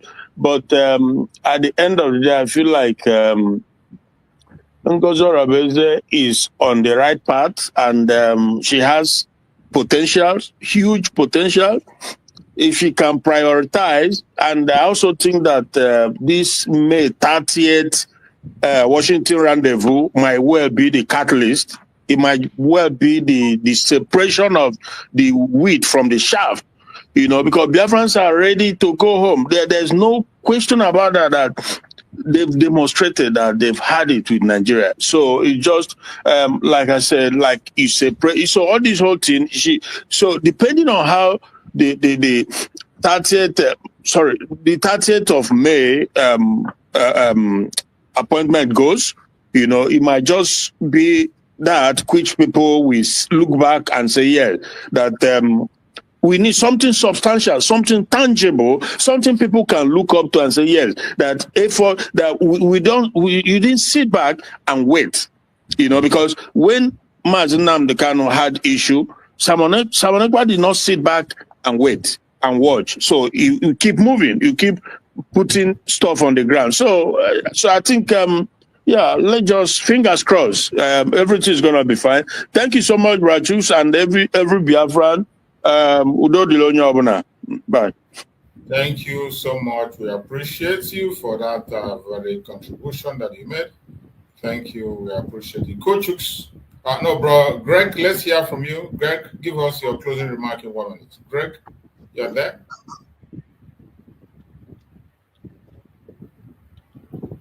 Are you there, Greg?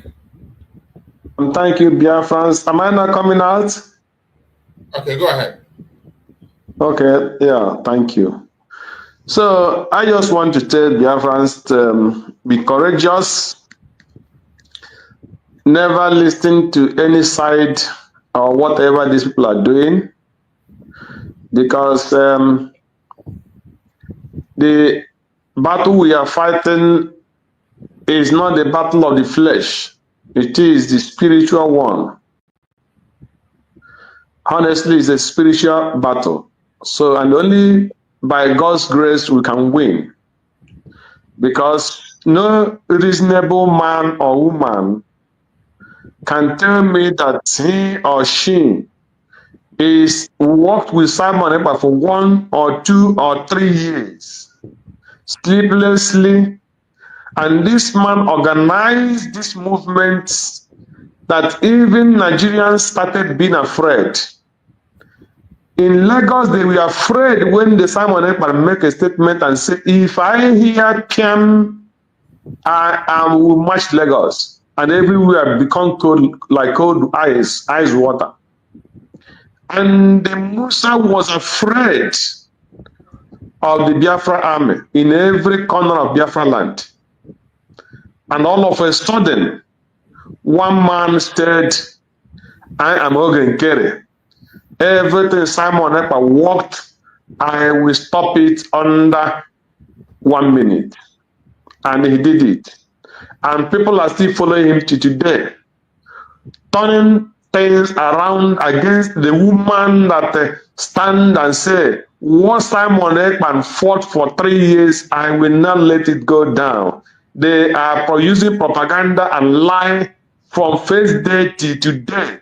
And some people are still following them. And you look back and around you, when you wake up in the morning, when you go to the mirror, you brush your teeth and you look at yourself and you see yourself and you think you are a human being and you are coming up as a human being. I believe not that you are a human being. You are something that is completely different because you don't reason like a human being. So if you are a Biafran and you give this man a chance to stop the army that Nigerian government are afraid of, Nigerian armies we are afraid of, and somebody come out boldly in your face and stand in your face and tell you, I asked the army to stop because I want to prove to Dr. Ngozi Orebeze that I am in charge. And today he's telling you that Ngozi Fulani is the cause of the bombing in Okigwe. And you look at him and you are still giving him 1 naira. And the so-called men or so-called army is listening to this man. And the old woman that called herself, I don't know who, 70 years old liar. I don't know how many years you have lied in your life and disappointed Simon Ekpa. And the man that stopped the army, do you know what it takes to stop an army that were in action, that have every morale? And even when their gang was taken out from them, they were supposed to be more angry. And somebody come out and tell you, I stopped them. And you open your mouth, your 70 years old mouth, and talking about Ngozi Orebeze. And they're calling her Ngozi Fulani, and you went on the ground for 3 or 4 months. Nobody heard from you, 70 years old woman. I don't think you're an evil woman. And people are following you. I heard they're making fun of you, of the thing that you're making, calling people on telephone to come and raise money. Shame unto you and whatever you have brought out on this earth. That is my message to this woman today. Because she disappointed the land of Biafra, and God will not forgive her. And Allah Biafra will not forgive her for lying against a woman that she can be a mother to. The land of Biafra sees and speak. The land of Biafra speak and hears, and you lie.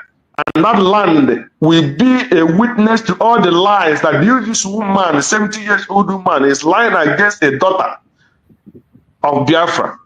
And that land and God that created heaven and earth will not forgive you. That is my last message to you. And I encourage the Biafrans not to look backward. God bless you, choose. And may God bless Biafrans. Thank you so much. I appreciate you for your contribution.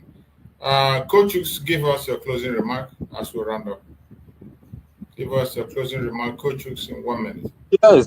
Good afternoon, Mazi.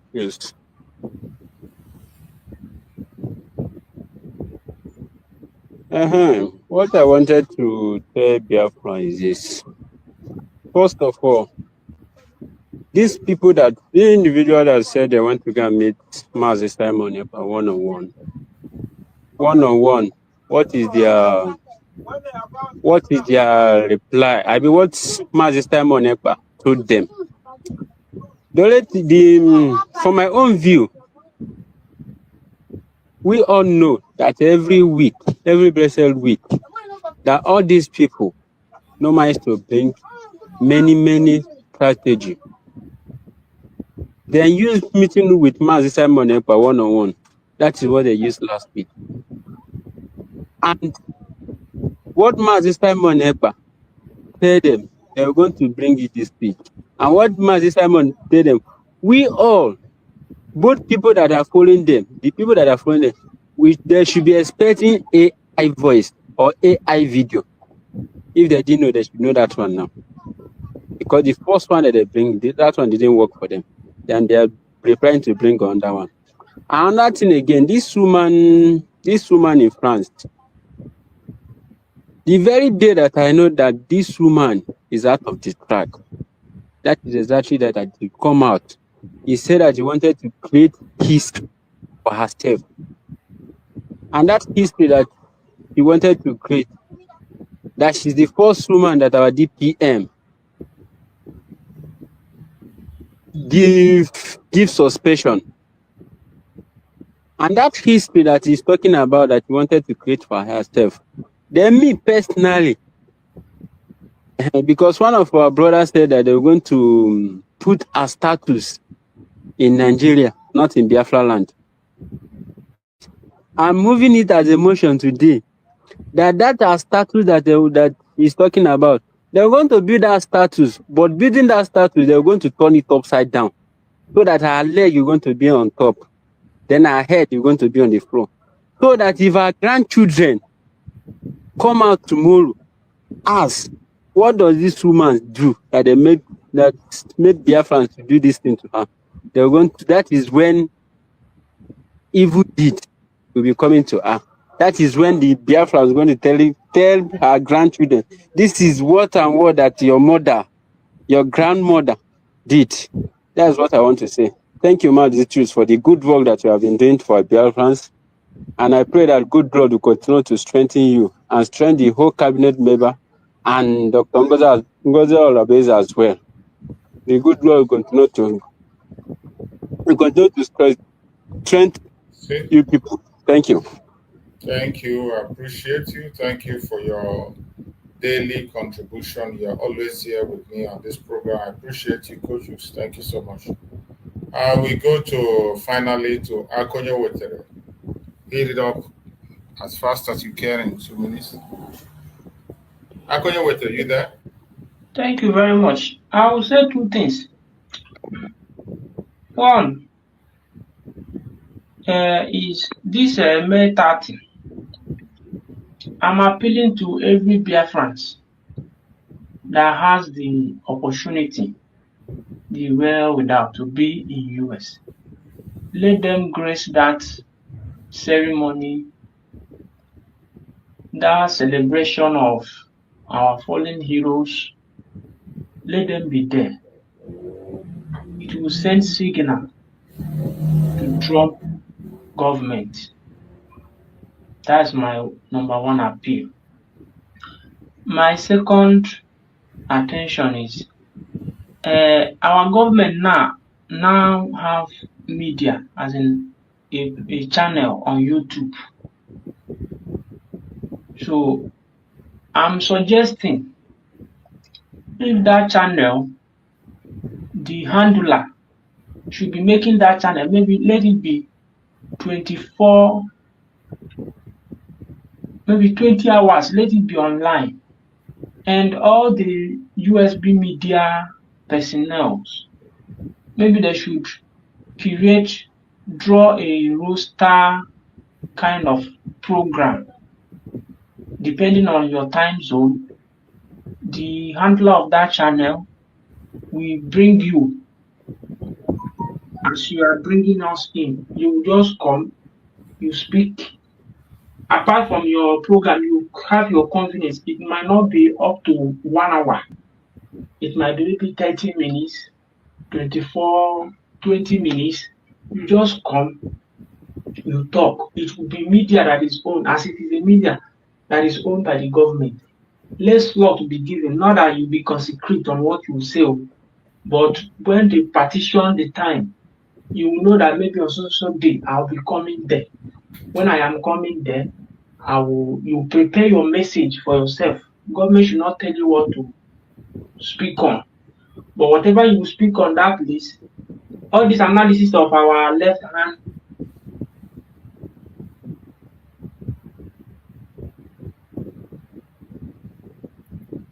We can't hear you anymore. Your voice is not coming out. Your voice is not coming out. We can't hear you anymore. Check your network. We can hear you. Fellow Biafrans that are watching, we can't hear him anymore. And we must continue what we have to do. Remember the 30th advert.